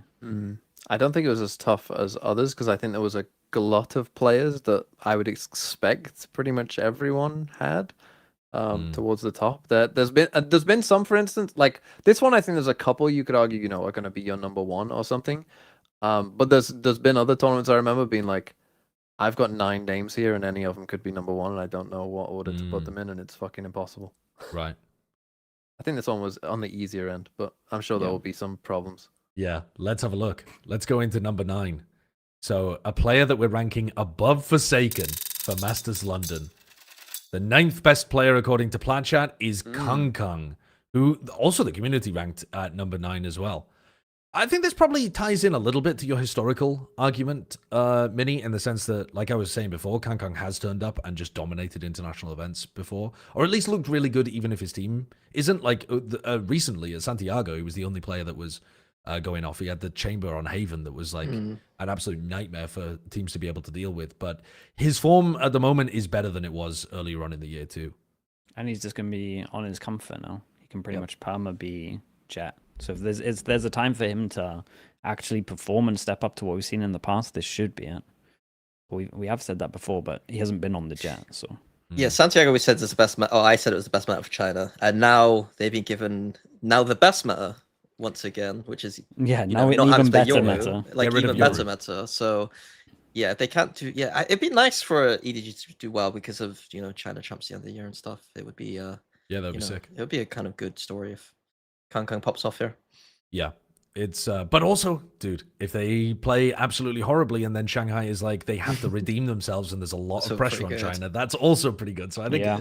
I think either way you slice it, it's just fun to We need some hope, though. I think a little bit of hope would like be a drizzle nice. of hope. Just hope, yeah. Because I can't be here in 3 months' time doing another one of these. Like, yeah, China's not done well again, and we got to like be mean and horrible. Like, there's only a certain amount of meanness I can do when it's like punching down. You know what I mean? I don't think you've tapped into those wells within you just yet, actually. Got more to give. Meanness. Okay, I mean like I don't know, drabness, Mm. boringness. I don't know. Top sadness, Let's have a look at Anger. the player that we have even higher up. frustration. The 8th best player at Masters London, according to Plat Chat, is Rienz, Ooh. who the community ranked a bit higher than we did, actually, which I think is unusual. Normally, we're Yeah. insanely high on Rienz, but dude, Rienz has been an absolute monster. Sliggy, when you did your team pick, I can't remember what they called it in EMEA, when you got to tune into the broadcast and you got to pick a team. Like a Oh fantasy god, team, I and absolutely wrecked them. You got Rienz and Alfier on the same team. I was like, oh, it's over, bro. It's absolutely over. Rienz Yeah, is him. dude. They were just like pick it first, and I was like Rienz, and I was like, and I get Alpha as well. I was like, I got a strong team here, really, really strong. I mean, he's been great, man. He's been one of the he is the reason they won that Fnatic game to kind of get them here as well. So just good form at the moment, give or take 1 or 2 games, I would say, and just what a beast, man. One of the best initiators we got. Yeah. I'm actually a little bit surprised the community have him high. I feel like Rienz is the kind of player, he's an analyst's player. Yeah, You know what I yeah. mean? Like he makes makes good decisions, does the right stuff. He's I'm a little bit surprised the community's, because you're right. I swear normally we're like quite high on Rienz and the community's a bit, mixed on him. But I feel like perhaps people have woken up. Yeah, maybe. Mhm. I mean, he's also been winning a lot of clutches, which I think people remember those kind of moments, True. right? But let's see. I mean, there's going to be names above him, so let's see if we agree with those. 7th best player of Masters London, as voted by us, and you'll see the community ranking for this guy as well. It's Sayonara for Team Vitality, who the community had at 13th. So this is a big disparity the opposite way of somebody like Forsaken, where we're rating a player a lot more than the community does. Give me the pitch on Sayonara, why he's in number 7 here. I'm Come on, worried Minnie. because I think I had him at about 7, and the more I think about it, because I did the list a bit more just go do it, don't have any emotional investment whatsoever, and then I did my trick, I did that, and then opened, and I was like, oh, Siren might be a bit high here. I think he's in ridiculously good form. He's the key piece in Vitality to be able to play the amount of compositions they do. He's flexing across lots of different things. His firepower is insane. His decision making is very good. His comms are very good. My worry about him is just that kind of not being at a global event before, and his performance in the finals in particular dipped quite heavily, in my opinion. And so when the pressure is on, I guess the narrative for him is, can he deliver in those moments? Yeah, I think that's fair. Yeah, he's in very good form at the moment. He's definitely looking like one of the best EMEA players. My main thing here is when I looked at the list, I was like, dude, I got no EMEA players like near the top. I got to put someone a little bit higher. So I bumped up Sio just because I'm like, dude, it looks like I hate EMEA with my ranking. So that was a big part of it, to be honest. He is playing some really, really good Valorant, though. If you watch the run He is, during the playoffs and even a little bit before, he's playing everything and he's playing really well. I do have some of the same concerns as you do. The murmurs because obviously Fnatic were there was a bit of flirtation with Fnatic before he joined Vitality. The murmurs that I heard behind the scenes was like, I'd hate to bring his name up all the time, but his comms were Leo-esque in the sense that he was able to read the map very well and kind of control the map in a way that, So in terms of a pitch, like for a community, like I would bring this up if the community didn't have so low. But like in terms of like that kind of style of play and standard of like understanding, I think that as soon as he gets over any potential nerves that might be there, I think we're looking at a player who will be around for the next 4 or 5 years and in all the good teams, Yeah. Yeah. Leo's apprentice. Yeah. What do they call it when you're like a successor, but like a couple of generations on? He's like, yeah, I mean, It's like Plato and Socrates. yeah, basically, yeah. Okay, let's move on to the next one then. So top 6 is this. Have I lost track? I think it's Now you 6. got it. Yeah. I can count. Yay. 6th best player is Trent here. So we've got initiator stuff going on. And we've ranked him pretty highly above actually where the community is putting him, but I think Trent's been very, very good. Dude, I would say 11's kind of low. I feel like he's been in incredible form. He's winning so many clutches. His util's like so good right now. Like some of the best util. So, Dude, really good form. yeah, really good form. When I was making my list, someone asked me, like, if you were building a team, who would you take, Trent, Sayonara, or Rienz? Who would you take? Are you If asking you were building us? a team? Yeah, I'm asking you. Why is Brock not on the list? Well, they weren't included when someone asked me. Oh, okay, fair enough. I think guess- it's because I had them all next to each other, pretty much. I'm taking Rienz, I think, but I think it's valid to take Trent for sure. Yeah. I mean, you'd be happy with either of them. I mean, yeah, I don't. It's like Sophie's choice. It's like I don't. Well, the other one doesn't die, Minnie. You just Yeah, no one's dying. Oh, I interpreted it very differently, I guess. Yeah, I don't know. I'd have to actually do real trials with them. I don't have an opinion as an outsider. Christ, he's too much of a coach, isn't he? He doesn't have the content brain yet. No, I Yeah. don't. So I TMV, don't. what was the point of this story? You just brought Just it up as another... like, it's interesting. We've had them next to each other. It was Right. like, I just think it's What very do you close. guys think the differences are between them? Like tangibly, before like the content peeled brain side of it, just picking a player. What are the tangibles, strengths and differences? I see them quite similar. Yeah, I think they are Yeah. actually fairly similar players. I mean, they're both incredibly good in the clutch. I think they both play their life really well in difficult situations. I think they're both really good at trading out people and playing in spots where they can have impact with their rifling too. Do you guys I ever think they're listen both to really good. if you listen to comms much? Like I feel like Trent's comms might be more impactful than Rian's, but I can't be sure because I don't really Trent listen to mid round. much. He mid rounds quite a lot from what I've Okay. heard. I have a feeling I might be erring towards Trent if that's the kind of thing he can bring to a team. Mm. Okay, let's have a look at our top 5. The top 5 is where things are getting very serious here. The 5th best player of Masters London is Jing. Wow. And the community's ranked him even higher. Jing was an absolute monster in Pacific Stage 1. He was, for a lot of it, the highest rated player and was getting like extraordinary value. He might have been in the best form of his entire career, actually. And he's had some astonishing peaks in his career, even like early on when he first joined the Valorant scene and started playing at VCT. He's damn good. I've got him even higher than this. Like he is really. I good. should have had him higher. He's 280 ACS right now. I didn't Yeah, realize. bro's Oh, been That's playing That's the unbelievable. highest ACS a tier 1 player's ever had at this. Like what? He 14 might games of Raze at 285 Oh, is- ACS. yeah. he might be in the Yeah, best he's form of his unreal. entire career. He's like Maybe actually the best form unreal of right now. anyone's career. Like, what is that? Okay, Yeah. yeah, I'm scared. Just ban all the Raze maps against them and just pray that you Ban get all 2 the more. raise maps. Yeah. That might be a Yes, all of little them. Yeah. tricky unless you got 5 bans. Mm. Yeah. He's quite good.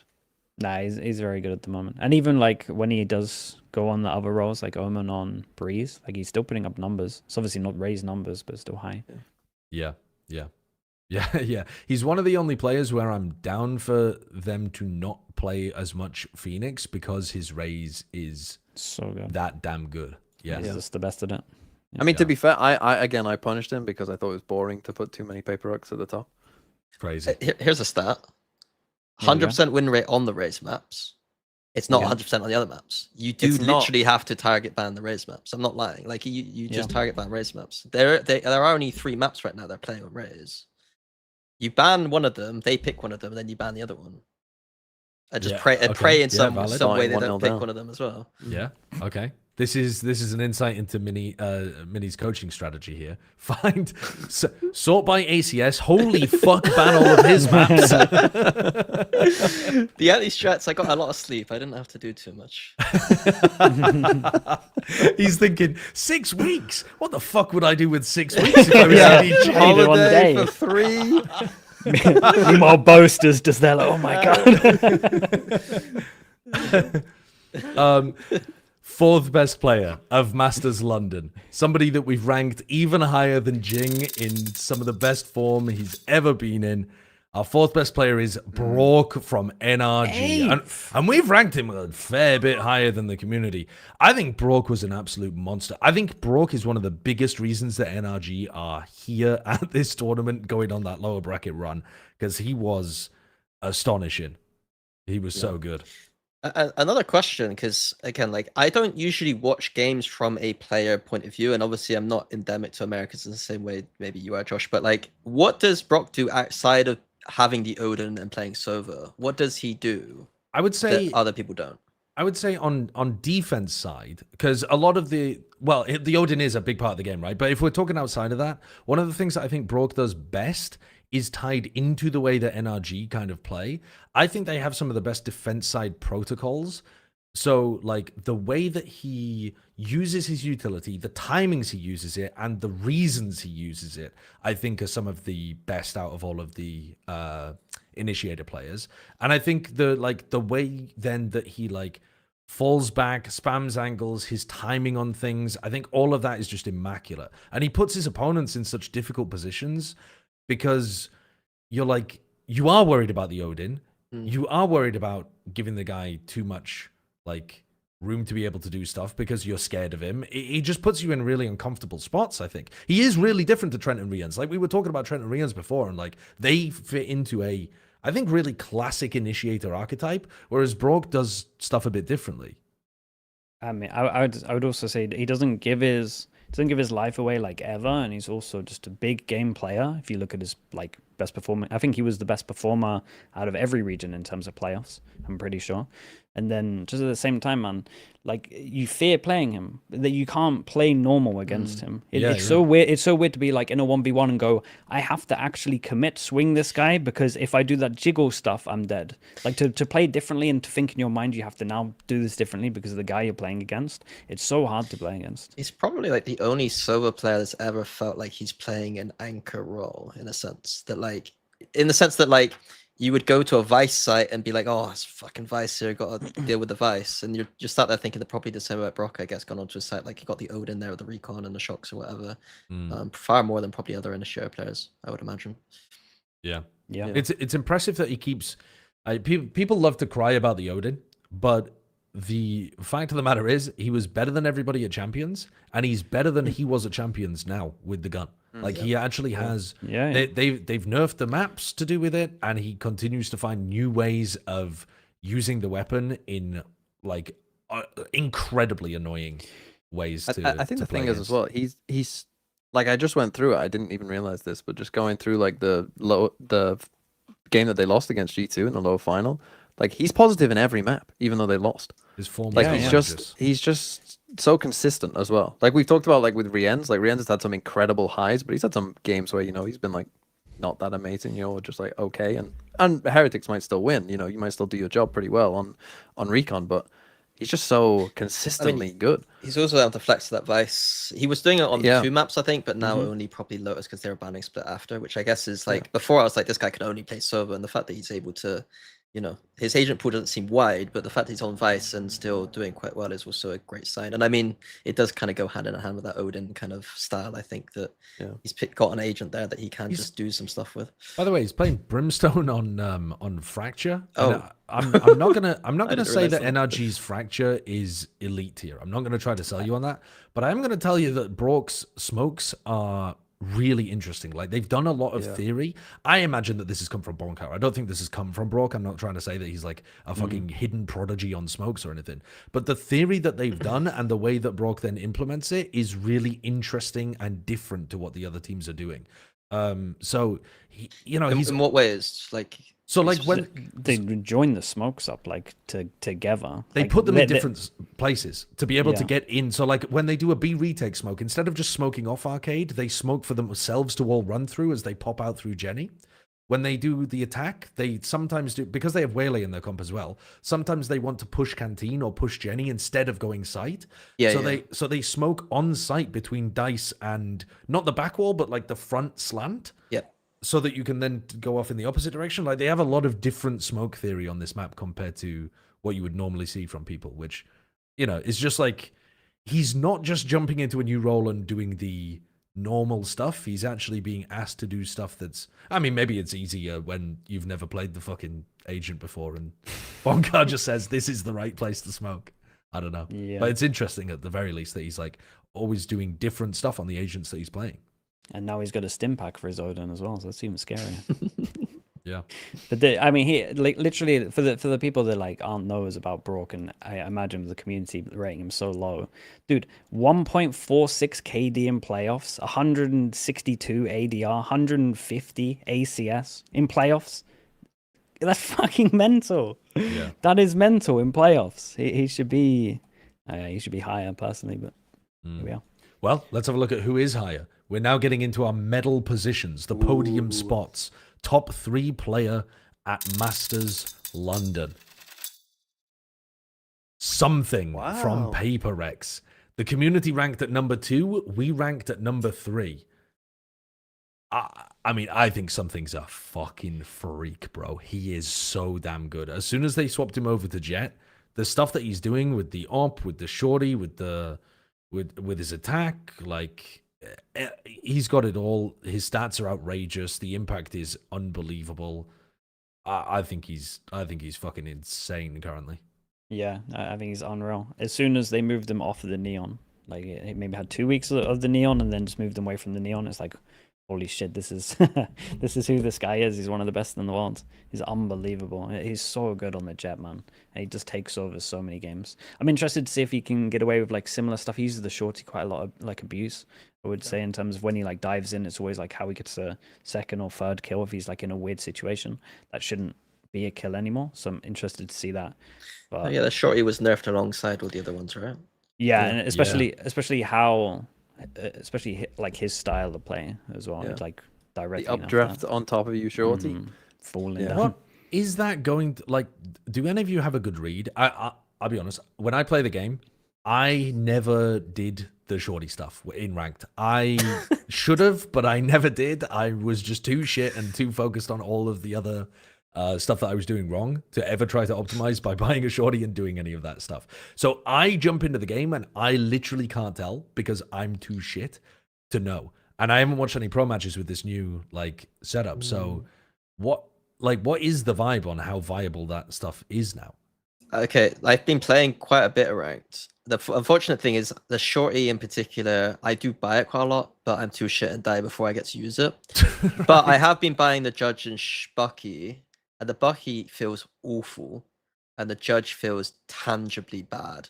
Like worse, I guess. Not bad, I think worse. So I think that the shotguns are actually a discussion point for this kind of meta. If there's any team that actually uses them on their low buys or stuff, they're definitely not going to get as much value. Maybe G2 Stinger stuff might actually tangibly finally have some kind of relevance because Stingers might just be better. When it comes to shorty, the crosshair is massive, is all I know. The crosshair looks ludicrous on my screen, so it Especially when must you, be like, worse. when you jump into smokes and stuff. But when you jump yeah. into smokes, you're so close that the spread. I It think, mi- I it think might still not felt kill okay. still. I think it felt Sure. okay. Right. Okay. It's not, people aren't going to rely on it as But much. again, But- I'm an Immortal 2 player. I think something is the biggest shorty abuser that we have on this Yeah. on this list as well. Like what he was doing with this in Pacific was gross. It was making me feel sick. There's definitely a lot of situations where he gets kills where it wouldn't be a kill now, or he would have to like wait to drop closer and then shorty. Okay. Well, let's have a look at our top 2 players. I got to be honest with you. I did not expect these to be our top 2 players, if they are who I think they are. But let's have a look. Number 2 player at Masters London, Neon from Leviathan, who has been a fucking beast, honestly, in Americas. He is a rookie player, and he has come out and destroyed, essentially. Like, Lev built their team around waiting for him to turn 18, and it paid off enormously. He's been able to do it no matter what he plays as well. Like, the Chamber is his classic, but he's been flexing over to play smokes for them. He flexes to play... What the fuck else does he play? He plays something else, too. I can't even remember at this point. But Neon's incredible. Oh, he plays... he's been playing smokes for them mostly with the Chamber. I mean, Yeah, he's been there. I think when we talk about style for Lev, I think that we talked about a lot about Neon as in the agent Neon, which is the most fucking complicated way of talking about stuff ever, but I don't think the Agent Neon is actually the core to their identity. I think it's the chamber. Like, I think that him on the chamber, they set up their defense so nicely where they got the big traps on one side of the map and then he can play the other side of the map. And even then you're then thinking, well, maybe I'm walking into a chamber and not a trap. And it just becomes a huge mind game on their defense. And the attack sides too, I think that there's a little bit more work they could do in terms of setting him up for even more success, but he's just also set up in kind of nice ways. I think that chamber in this meta, I think is now the strong. I'm a big, like, I think there's an opportunity here for a lot of the Jet teams to actually be chamber teams in my head. Like, I think Vice Chamber as an anti-meta composition right now is really good. And I think that with the Neon nerfs in particular, where you're not jumping around as much, the chamber oops should be frying. So he's in a really good spot to actually get a lot of value out of this chamber. And he already was. Yeah. Just to give you some numbers as well, Neon has a 1.45 KD over the course of stage 1 with a 0.83 KPR. And then he's putting together a 1.25 rating as well on VLR, which is higher than Brock, higher than Trent, higher than something, higher than Jing. Like, you know, this guy is going bonkers on in America. The thing that I think is quite interesting though is if you look at his numbers on smokes, they're actually better than some of his chamber numbers. Like his ACS is higher on his highest ACS agent was Brim. His highest ADR agent is Brim. His highest KPR agent is Brim. I mean, what on earth is going on there? That's like even more unbelievable that he's not like, yeah, he's obviously incredible at the chamber and you watch him, you're like, holy, and you're right, Minnie, he should pop off, but like, it's not like his smokes, it's not like he's had any sort of downswing from playing smokes either, which is kind of insane. I think his stats there are a bit. He must have had a stinker on chamber in those qualifiers because I agree with you. Yeah, most of his chamber I remember being good, but still, I mean, he's still putting up. Smokes. He has 0.84 KPR on Brim. Yeah, like it's not just that you're like he's had a stinker somewhere.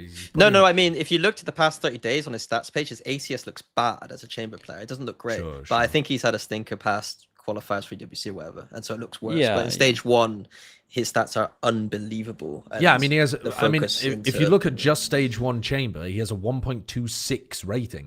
Compared to his 1.25 overall on everything rating, 147 ADR. But again, his ADR is still higher on Brim in stage 1 by 1 than it is on chamber. So I don't know. The guy can just do it all in his rookie year. Are you worried at all about it being his not just rookie year, but well, I guess actually it's more impressive that he's made it to a global event, like first try as a rookie, but it's his rookie year and his first tournament.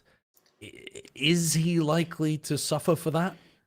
Only a little bit in terms of like the big crowd thing, because you got to remember they qualified having no crowd there as well, so there's no pressure, and then the pressure's really off for the rest of your games as well. So they haven't really experienced like a big crowd, especially when you look at the kind of GE 4 cents crumble that they had when there was such a big crowd there. So there is that factor. We also don't see it that often these days. So only like slight worry. That's it. Okay. Very reasonable. Let's have a look at our best player Who could it of be? Masters London. The best player in the world heading into Masters London, according to Plat Chat, Primmy, who the community also ranked at number 1.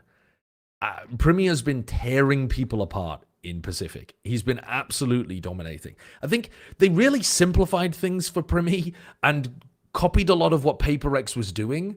And Primmy was like, yeah, don't worry, I got you. Like, he was already a really good player, and he was getting better, and he was, like, doing a lot of different stuff. He was playing secondary stuff, he was playing Deadlock, he was, like, all over the place. And now he's just laser-focused on, I am going to play a lot of Jet, and I am going to kill 4 players every fucking round. And it's incredible to watch. I loved him on the Phoenix, too. And they've moved away from that mostly. He's a really good Phoenix. Because he's even better on Jet, but, like, his Phoenix was maybe even best in the world. And they've moved him away from that. I think it was best in the world as well. Because every time people were asking me, like, who's the Phoenix you would look at? I'm like, dude, Primmy. Primmy's got the flashes down. He's got everything down. I think what also is, like, mad, like, first of all, like, stats, of course, like, highest ACS, obviously incredible. But with the setups that they give him, being in the situations that he does, stays alive and gets out of there, it is nuts what he's doing, man. There's not many players that, first of all, people trust this much to have these setups that are built around him and just being like, he'll be fine. Like they'll throw 2 drones at him and they'll still get like a kill, 2 kills somehow. So I think it's like a mix of, he is like the most mechanical, best player I've seen, I would say, and the fact that his team just has full trust in him, and he's pulling out these kind of stats, and when honestly the setups aren't made for him to do that. I have a slight thing with him overheating a little bit, but that's always going to be there, I think. In like Counter-Strike, there's usually discussion about who's the best player of all time in the context of like, yeah, but he's using the AWP or can he rifle, and there's this like discussion, and we don't really have that in Valorant as much because usually it's just the duelist who has to end up doing both. But I think that Premi would be, if there wasn't like agents in Valorant, the prime example who's someone who could just do both. He would be the best rifler in the world, and he would be the best operator in the world, potentially. Something, obviously, discussion, whatever.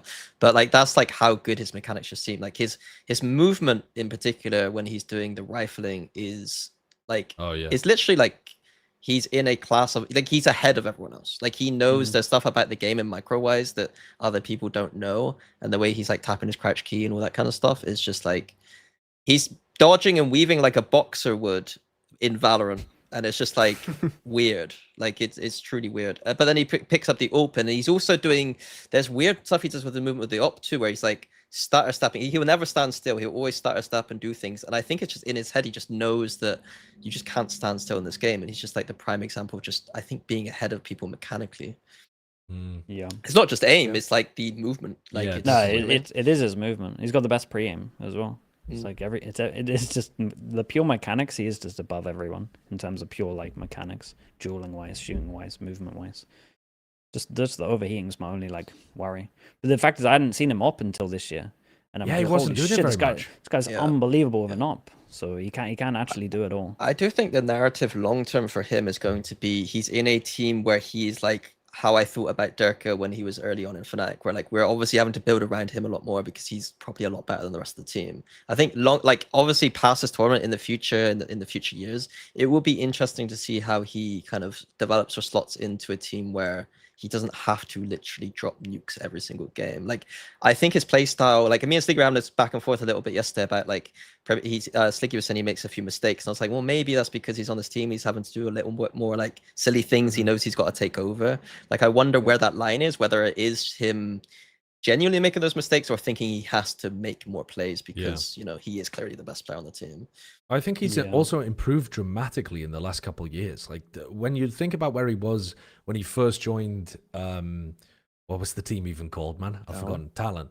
Yeah. At that point, he had like so much raw potential and you could see it, but they weren't he couldn't get himself into positions and they couldn't get him into positions to carry the game all the time. He would just have like rounds here and there where he went berserk and you could tell that he was nasty, but you know, there was a struggle to find like the right role for him, and then they put him on duelist and he seemed like he was very rote in what he was doing.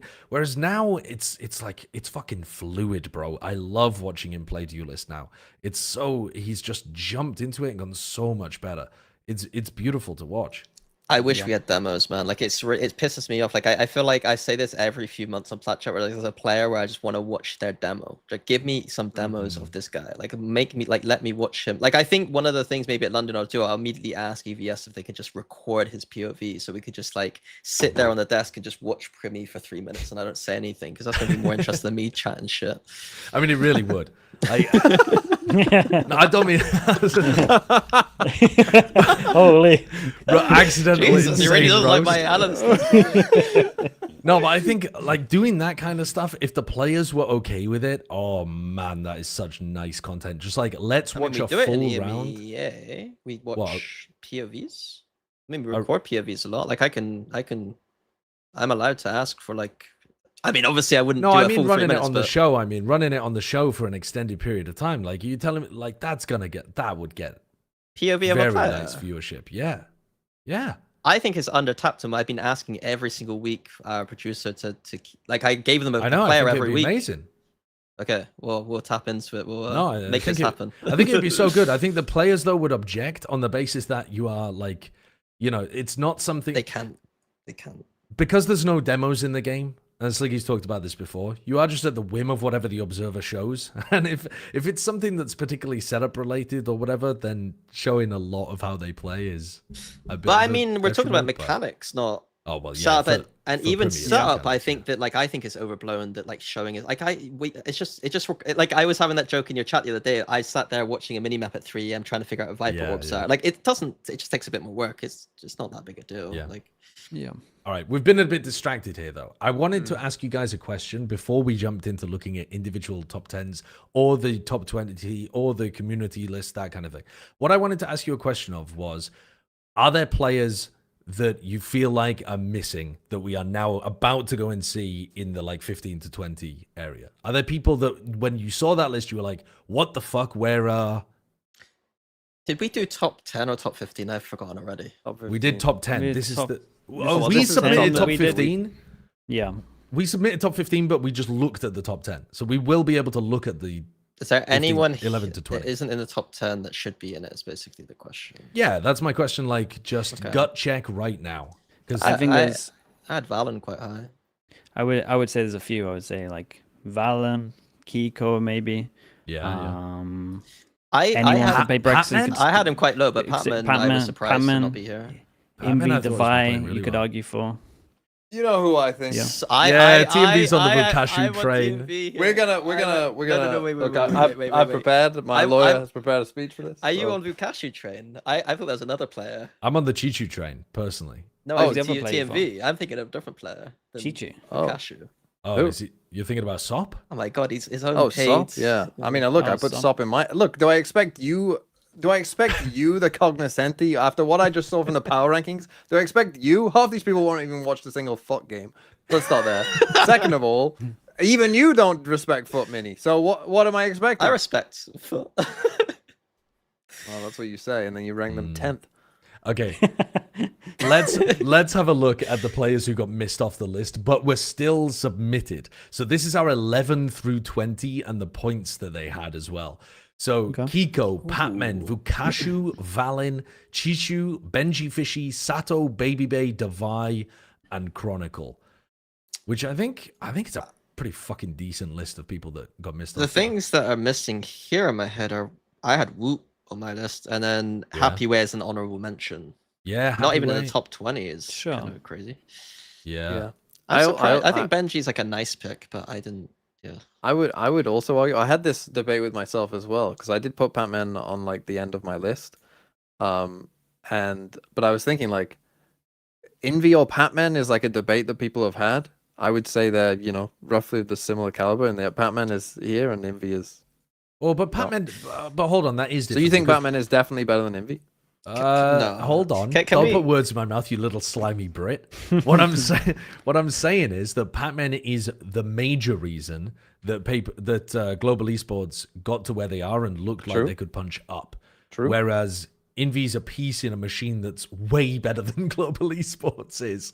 So Yeah, but this is the I top think it's players. apples to oranges. This here a isn't bit. who's the machine driving. This is But just we who's can't the best ever player. refer to it's PaperX. Just there needs to be a law with these lists about PaperX. Like PaperX law just means that all 5 players are on the list. Who cares? Because like if I think Sure. that like literally conversation would be interesting if it wasn't a PaperX player in my head. Mm.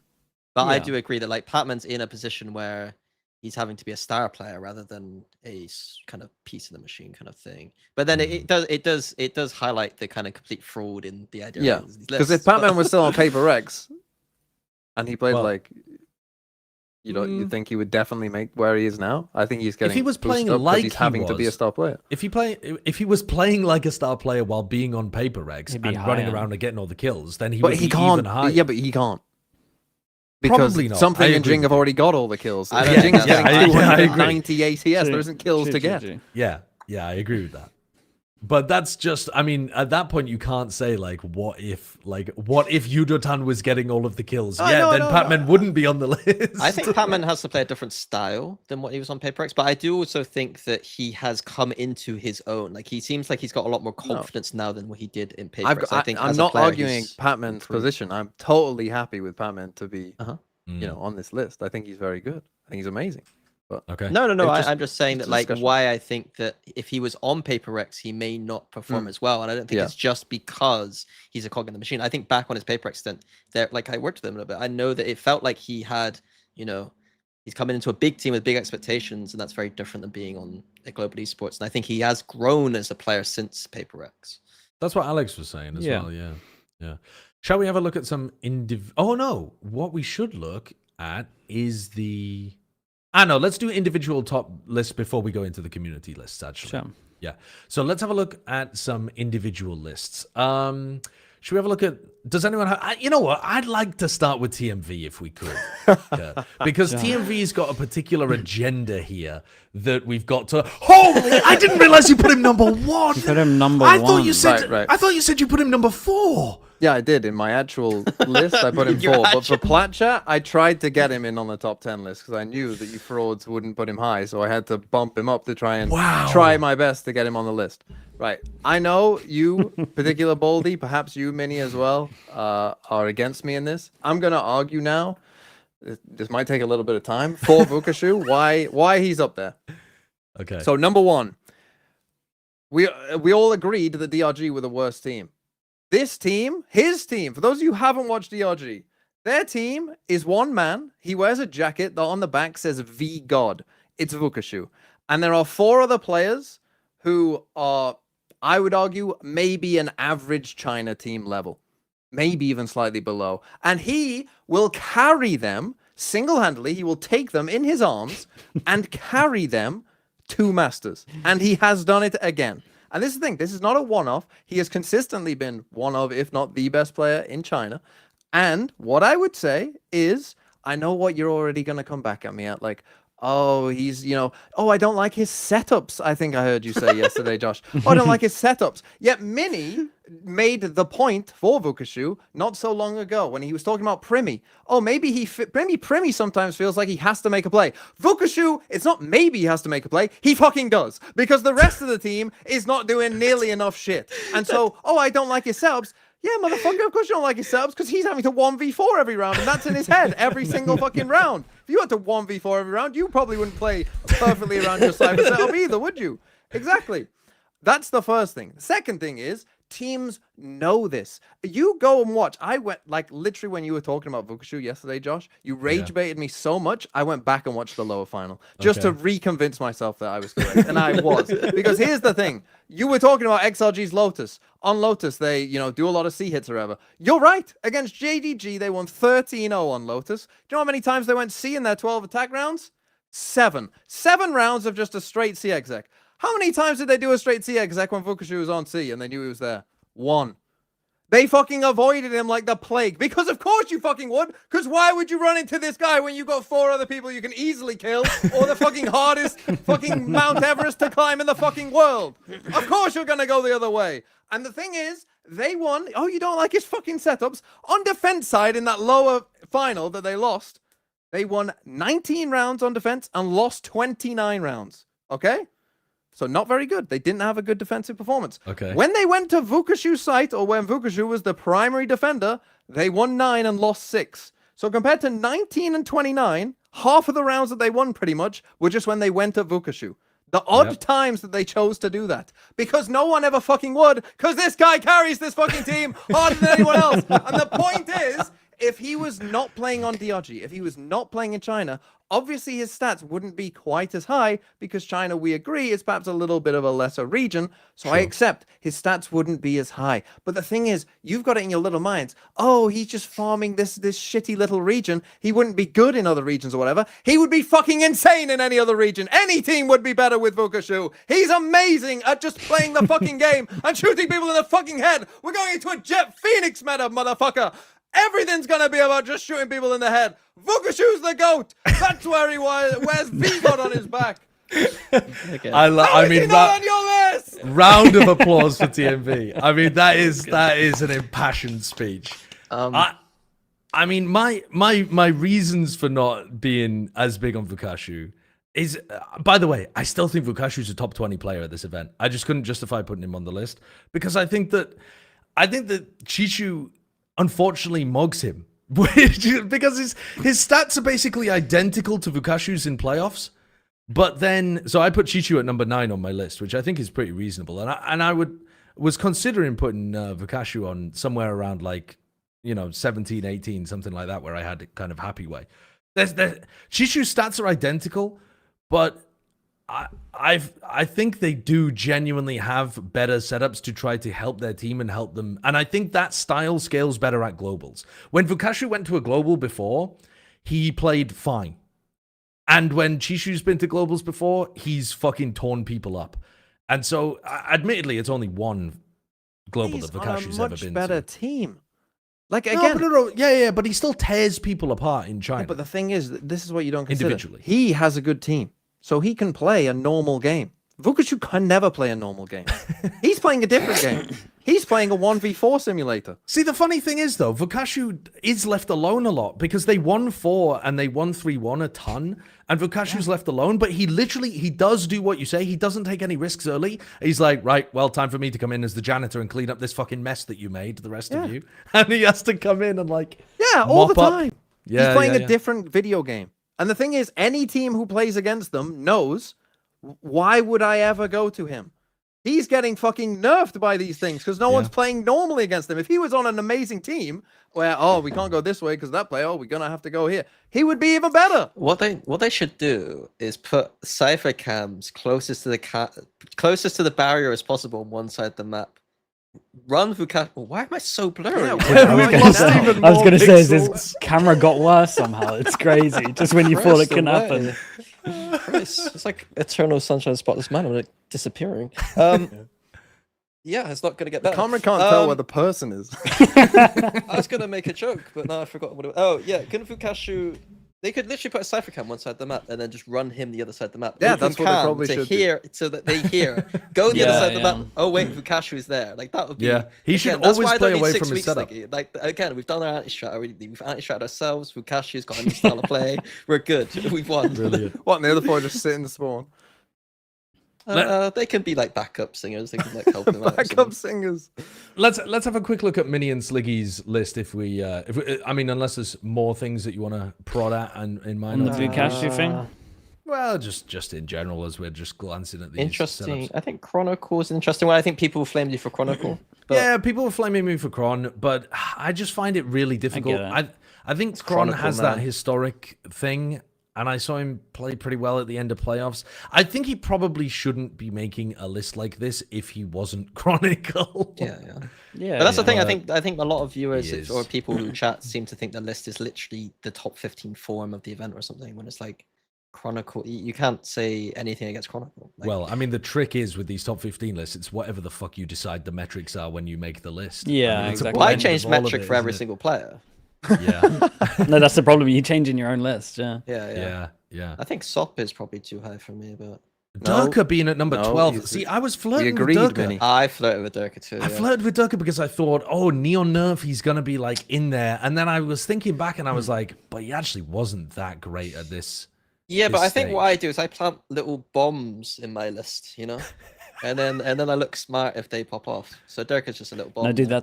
that's what I do. Like your 11th to 15th, I'm just doing insurance of this guy might get MVP, man. At least I can have him in my top 15, and then Look, Oh, I got yeah. look how low I think EDG are. I got Kong Kong 15th as my just in case they popped off. Yeah, that's your only player in China. Yeah. Yeah. security. Yeah. Happy Way and Chichu would be honorable mentions though.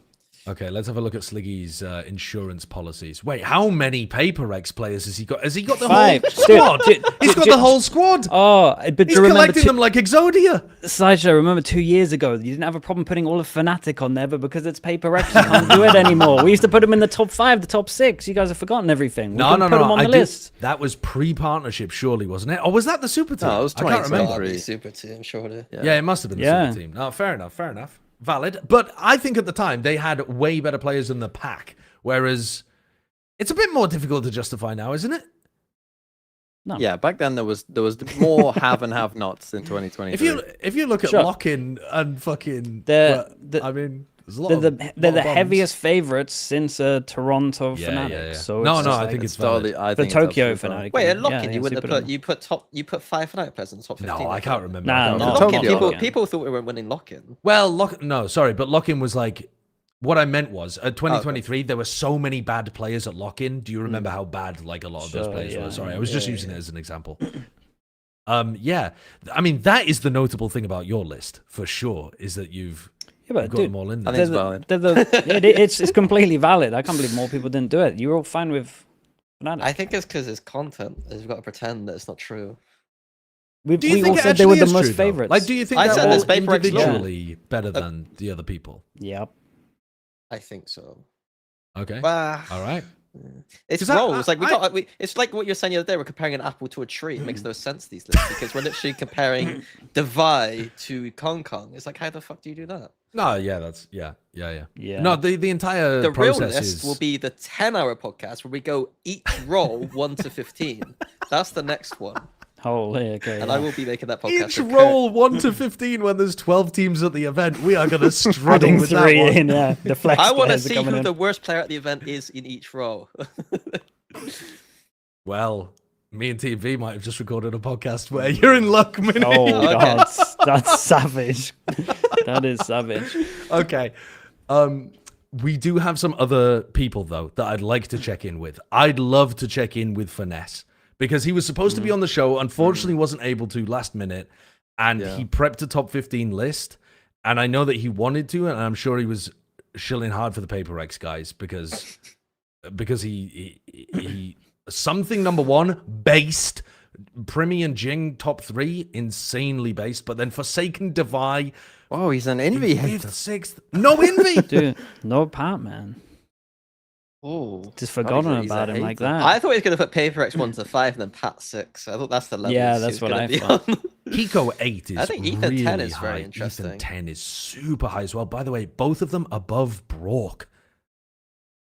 Kiko and Ethan, both of them above Brock for NRG. I think logically, Ethan's there as an IGL, putting an IGL in, and then Kiko is then And ex teammate. British Phoenix. You know what I mean? Like, I think it makes sense.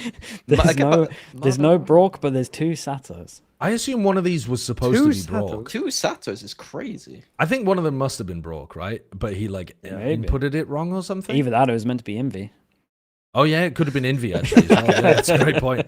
Great point. By the way, Jorgamo making an appearance when none of us had really talked about Can I see Jorg. Bren's list? Yeah, Talk let's about get Bren's Jorgamo. up. If we're going to talk about Jorgamo, let's get Bren's list up here. Where is he? Number 1! Of course it is. Dude, then he's got the Wait, UK he's got some- boys. Bro, he's got some Benji? outrageous. He's got the he's UK gone for boys. the fucking 3 British The lads. 3 Brits immediately after Jorgamo is fucking insane. Spike and Blows on here along with Sato. Leaf at 10. He's been sniffing the good stuff for this How list. has he got 3 Lev players on there and none of them are named Neon? He's actually forgotten about No Neon. Man 4 is just Brit Boy, right? Yeah. Oh Yeah, yeah. The British. This is a fan list. Bren's made a fan list. He has made a family. I love how Lysa's Yeah. just 15, man. who else do I put here? Put Based. Lysa in. Based. I mean, this list is the most unhinged he's ever made, I think. No, Yeah. this is it. Yeah, this is up there. This really is incredible. I mean, how something not even on his list either. Holy shit. So Paper X, who got Jing? Wait, he, Got has, the he, Sage has, six. he only has like Yeah. one of our top 5, right? I think No the list gets Primi, more no Neon. serious at around 5, 6. Oh my But you're god. still missing like Primi and Neon and something. I mean, I don't A think we literal get top serious at 3 any don't point. make Yeah, it but he's Yeah, like our top subbed three them on out there. or something. I- You know what I mean? Minnie, don't the try UK to look boys. into his brain. I've been trying for years. If you It's covered not up the gonna go top well. 5, it looks more reasonable, is what I mean. Uh-huh. Sure. I'd love to take a look at Zix as well, because we've had him on the show quite a lot, but normally his analysis focuses more around like what the teams are doing. I don't feel like he does much player-based analysis when he talks on Plat Chat very much. So I'd like to dive into his head and figure out what's going on over there. Something. I fucking Noah, by the way. Oh I knew my this guy God. was a goat. That's how you win champs, Minnie. That's how you win champs. What, by Cashew high? Yep. Yeah. Cashew was almost a Fnatic. Well, I wouldn't say almost. He was very high. God, on my list. imagine. I just don't understand. You love a Senti player who just frags. That's what See, saved your like, job. But bro, like if Bro, he's farming noobs. like I'm He's, not- he's not- farming he noobs, was, he bro. was They- on my list in Yeah, but the 2022. other teams are farming his noobs. yeah, so but then the he's dude, not- there's, okay, there's no, one no, less, can- one let less me for put him it to this way. farm. Which Senti players in the world could go to China and do what he's doing? Are there Do what like Vakashu's doing? yeah? How many Sentinel players in the world could do what he's doing? That's Nats? at A lot. TMV. I think. Alpha. For I, sure. I think Baby Bay Alpha, could for do exactly sure. what he's doing. No. Alas would do it. I think Hero could probably do it. to be Hero honest. definitely. I don't think Dude, Baby Bay would have done it because he wouldn't have last ever time- like learned how to be as good as he currently is. But you I think if think? you ported him over, yeah, definitely. Like, there's no way that Baby Bay would have become as good just So randomly dropped he into played, but DRG. he played But if one you of the gave teams. him now, like if you threw him in now, So If you t- throw him in I- now, he played one of the Chinese teams that won, one of the only two teams that have won over the past like year. He played one of those teams. He dropped a 1.5 rating in his worst tournament. Like that's 0.2 higher than Vukashi's Can- ever done. But which in ones do terms of, like, this TMV stage. think? Because we can checkmate here. If so, you What? thought Nats TMV. Is there any others? I'll give Yeah, you. that's a good I'll point. give you Nats and Alpha and Less? maybe even a Hero. I think you're So way overstaying. Like the Chinese mechanics aren't. Wait, like, that wait. So bad. you're saying there are about 5 or 6 players that if they went to China, they would do what Vukashi was Yeah, doing. is and Nats at this tournament? No, he's on therefore- Team Liquid, and sitting at home. therefore- Is Alfia in this tournament? And you would No, put he's on all 6 Fnatic, of those sitting at home. players in the top 4 of your list because you said that he was a top 4 player at this tournament. Therefore, all of those Would players Alfia would be in my just- top 4? Yes. Alpha, yeah, of course. But what about those other players? Nats, Well, Hero. potentially. Well, I Nats don't might know be, yeah. because they didn't make it. Had they done this in China, I don't think maybe I anyone's would here put them has up put there. Nats I in wouldn't the be top that embarrassed to 4 put for a Nats long or time. Alfia or Hero at the top of the list because they're fucking good. I don't think any of us would put Hero in the top 4. I don't think any of us put Nats in the top 4. I mean, if Hero was popping off and and Navi made a tournament and he carried Probably them not there, top no 4, way. but are you telling would, me you would put him in the I'd top. put I him mean, in my top Hero is 15. incredibly good. Not my top 15. You've lost your mind. I mean, probably you not guys top are 4, but, lying like- to yourselves. You think you I'm put not. Hero in the I top agree with 4. you. I agree with you, Manny. Because especially if you put him in China and he's doing those numbers in China, we'd do the same thing we're doing to Vukashi. We'd just say, well, he's farming easier players. And he is I'm- because, dude, they have I'm a not- 10. I'm not They have a. arguing with that. They have I'm a. not arguing They have he's a farming 12. Wait, the other a thing is- 12% win rate out of the last 16 games. Can I ask? Like, what, come on, guys. How would TMV win this supposed argument? The DRG, because DRG probably aren't going to do very well. So how does he come away from this and beat us in this kind of argument? Like, what does Vukashi have to do at this tournament? Well, they start out by playing against Team Vitality, who have really solid, like, respected players. If he beats the piss out of... Well, the problem is, if he beats the piss out of Sayonara, people are going to say that he maybe choked or didn't turn up to the event or something. But, like, if you beat the piss out No. of Chronicle, Durka... I mean, if you win and he's doing well, then of course straight away Dude, won. But I'm it's- saying, like, if they lose both their games, how well does he have to play for us Look to at kind of be Like a But- 1-2 rating or something around there. Yeah, like he has to hold do the his own same and as he go a did in bit above. China, basically. same as Like, in China? When Okay. when Vukashu turned up to Champs Shanghai, not Champs, sorry, Masters Shanghai, he did not put together a particularly great rating. Let me just look up what it. Oh, we didn't have ratings from that event. But if you saw it by ACS, he dropped a 223 ACS, which was still. I mean, That's that's good. still fairly good, actually. 1, 2, 3, 4, 5, 6, Is it- 7, 9, 10th. He was 10th best in terms of the ACS, despite going out 0 and 2. I think at we that might event. be. You might be arguing against the logic. my problem is that because for the logic here, you just go Raga. We did this before with Raga, and we looked at it all. And we looked at all the stats, and then he went to the event and he dropped Oh, like but half the rating. Raga was on a good team, underperformed, though. man. Raga actually choked up. Raga played No, but it's- worse. He didn't just play like. Sure. But until we see it, we should treat it similar. That's why we kind of put Kang Chichu higher because we've seen it. Until we Yeah, see I it, agree with that. and he's beating better Look players. at this. and This. there. What a conservative mindset. I thought that would come from Josh, but what a conservative mindset to have. Of let's not try and predict something that might be fun to happen. We've got to see it first. I'm just saying, yeah. But until you see it, then you become a believer. Can we end with another crackhead? I'd love to end with a little sniff of a ShyoWager list because I feel Sure. like it's I might probably get some not. agreement here. Oh, Shyo! Jesus So basically, Christ. me and Shyo and Zix must have been almost all of Vukashu's points. Number 6 Koshmaris is also wild. I was He does thinking love for Koshmaris. I was thinking for a while about whether to put Koshmaris on the list, and eventually I got bullied by the chat off. I was already like on the fence based on the nerf, but bro, number 6 is something else with that one. Where is Jing, by the way? Where the fuck is Forgotten Jing? He does have Baby Bay on there. Yeah, he has got Bay Baby Bay. Yeah, he's on my theory. Yeah. Put him in China. Watch him Yeah. farm. Holy shit. All right. Let's take a look at the community top 10 list as well, just to finish things off with this segment. This was where the Community might say, community. yeah. Let's see. Let's this see is what the they've community got, top Booker. 40, sorry. So this is the community top 40. 40. Holy. I'm not going to read them all out for the audio listeners, but they.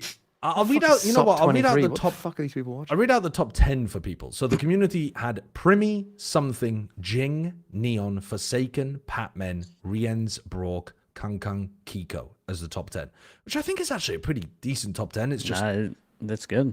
like Forsaken's up high for sure, Sure. but it's not bad. It's pretty reasonable. Yeah. Durka at it's 15, Mata- they are giving him a lot of credit. And Mata not Vukashu top at 40. 14 is not bad too. Mata? Models not in the 21. top 40, is it? He's Oh, 21. top, that's yeah. It's my 21, bad, my yeah. bad. 21, yeah. Yeah, I mean, are They got Chichu low. Fucking hell. Where is Chichu? 27? 27? 27. Oh, Kang Yeah. Kang 9 and Chichu 27? And no happy way at all? Tragedy. Happy Way's 28. He's right below Chichu. Oh, sorry. There he is. Yeah. I mean, it's hard when there's a list this big because every fucking name you've ever thought of is on the list, basically. How many Yeah. players are even here? 40. No. Says. How many Oh, players? How many players are going There's to 60 Masters players. London? 60 players. 12 So, teams of 5. so once you get know. past 30, 20. that Run to the final last list 20. is below average. Koshmaris is the average player at the event. Yeah. Yes. Which That's kind of crazy. Which, when you put it like that, Smoggy is underrated if he's considered an under par player at this event. Because Yeah. his form's pretty good and he's playing a lot of Phoenix. Like, he has the potential to be a big player for EDG in playoffs. The thing is, though, the way this list is done obviously isn't a top 40. This is people Yeah, yeah. submitting a top 15. So that's going to, like, make, I think, That's true. like, Yeah. certain players are going to not do as well in that format. Mhm. See, the community did pretty good. That's pretty good. Yeah. Next time, let's do a full top 60. Let's just rank everyone. Yeah. I say we do a bottom 15 list. That's what I want. I like a mean. Again. Look at these two, man. Why do I know? Like, are we just on the same British wavelength? Boys? Yeah, I mean, Minnie, you won't have to wait long, and you could watch a video like that. Me and TMV have made one today. Let's end this episode though. This is our episode before Masters London, and that means that we won't be doing one during Masters London except for the live show. So again, turn up for that. A final note as well, we have merch that we're selling at platchat.com, brand new merchandise that you've never seen before. Huge shout out to Kurt and the artists for setting that up. The merch is delightful. Go and check it out. I appreciate everybody who buys it. It helps us out a little bit, but also mostly we've set the prices so that you guys can just have some fucking cool merch rather than trying to make a bag off it. First time in Sideshow's life. Yeah, I'm actually going to change the tickets from being free to I'm going to personally take Pay money at the from people door, at the door. Yeah. If I don't like your take, you have to submit a hot take at the door, and if you don't like it, I won't let you in without paying. Let's go on to our final segment though of this episode. It's Wyatt's weekly award. Dude, it's so dark in here. I can't see anything. What is that glowing? Oh. It's Wyatt's weekly award. Wyatt Alpha- stumbled into Minnie's room there for a second. But Wyatt's weekly award, there's a moment here that was found on the Reddit, which is incredible. So this is a collegiate Valorant broadcast, and I'm not sure whether the casters could hear what was going on, but if they could, holy shit, they deserve this Wyatt's weekly award for locking in and continuing to deliver without giving in to the audio in the background. Let's have a listen. And led to some of those losses versus Maryville across the season. So to come back in full swing after classes, after finals are over, and full focus this victory and walk out as the MVP, as the only remaining member to get revenge from last semester, is, you can't understate what that must feel like for Infiltrator. Yeah, so always have to bear in mind, when you have somebody who can lead There's no way I'm not reacting there. There's no way. I mean, It could be VCT London and I'm reacting. Oh, the look on Infernosis' face as well. I don't know if he's reacting to what Shobi's saying or whether he can hear it. There's a visible like cringe maneuver going on here. Let's play it again. Let's- Last semester.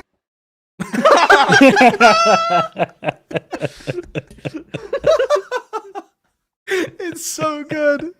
Yeah, you could definitely hear it. Holy. It's actually incredible. So there you go. Also, Kurt says specific. Kurt, I got to get you to deliver this one. Was I this just wanted Kurt? Or to was get- this the? I know there's some sporting events that happen. I know something happened with Arsenal. I don't know that world. yeah, that's But actually I why do FNS know- isn't on the show. Because I do know Arsenal lost the, the Champions League Celebrating. final. The Spurs delivered on the greatest hate watch of 2026 by defeating the Oklahoma City Thunder, which is they're rooting basketball and Spurs are saving basketball. Shout out to Wemby and the Spurs. You guys get the award as well. And what's the Well, context on actually- the Arsenal thing as well? Well, no, that mirrors the finals completely in football as well, doesn't it? Because Arsenal have a boring as fuck style too. Arsenal Yeah. did not try to win the game. Let's just put it like that. They played. But they're They're called Haramble, for a they were reason. 1-0 up though. They do were play, 1-0 up, and then they didn't attack the rest of the game, Minnie. But that's they kind of refused how. to- Yeah, that's kind of how. Yeah. I mean, I'm Fnatic Stuff. style, so I'm gonna defend set pieces, aren't I? It was incredibly Yeah. dull. They didn't Mm. complete 200 passes, which for those of you who don't know, in a game of extra time is fucking atrocious at this level of football. Mm. Well, it's a good job Finesse isn't here. Yeah. Otherwise, Yeah. he'd have some choice words, I'm sure. he'd be defending his team's honor. I'm sure he would. Unlucky. That does it for us, though. We've got Minnie is going to be on the show to open up London. Sliggy, you're going to be there co-streaming the whole time? Yeah, whole time. Holy shit, they finally got him here. That's sick. They got him out the house. TMV, when are you down in London as well? I'm down for the first couple days, and then like the days before, like the break before the Final Four, I think. Like before the Plat Chat show, I'll be there for like the 3 or 4 days, I think, before that as well. Incredible. And I'll be down there for playoffs as well. So enjoy. I hope it's a fantastic tournament. I hope you can buy some merch. Check us out with the live show as well on June 17th. We're gonna bring merch to the event. No, because that means we would have to get a bunch of it and then potentially I'd have to take it all home and then send it to people and that kind of stuff. So no, order it online and it should hopefully arrive in time for the live show for you to be able to wear it, depending on, I guess, where you are in the world. So we'll leave you with that. Enjoy Masters London and we will see you for the live show. That's been Plat Chat Valorant episode 267. See you next week. Bye.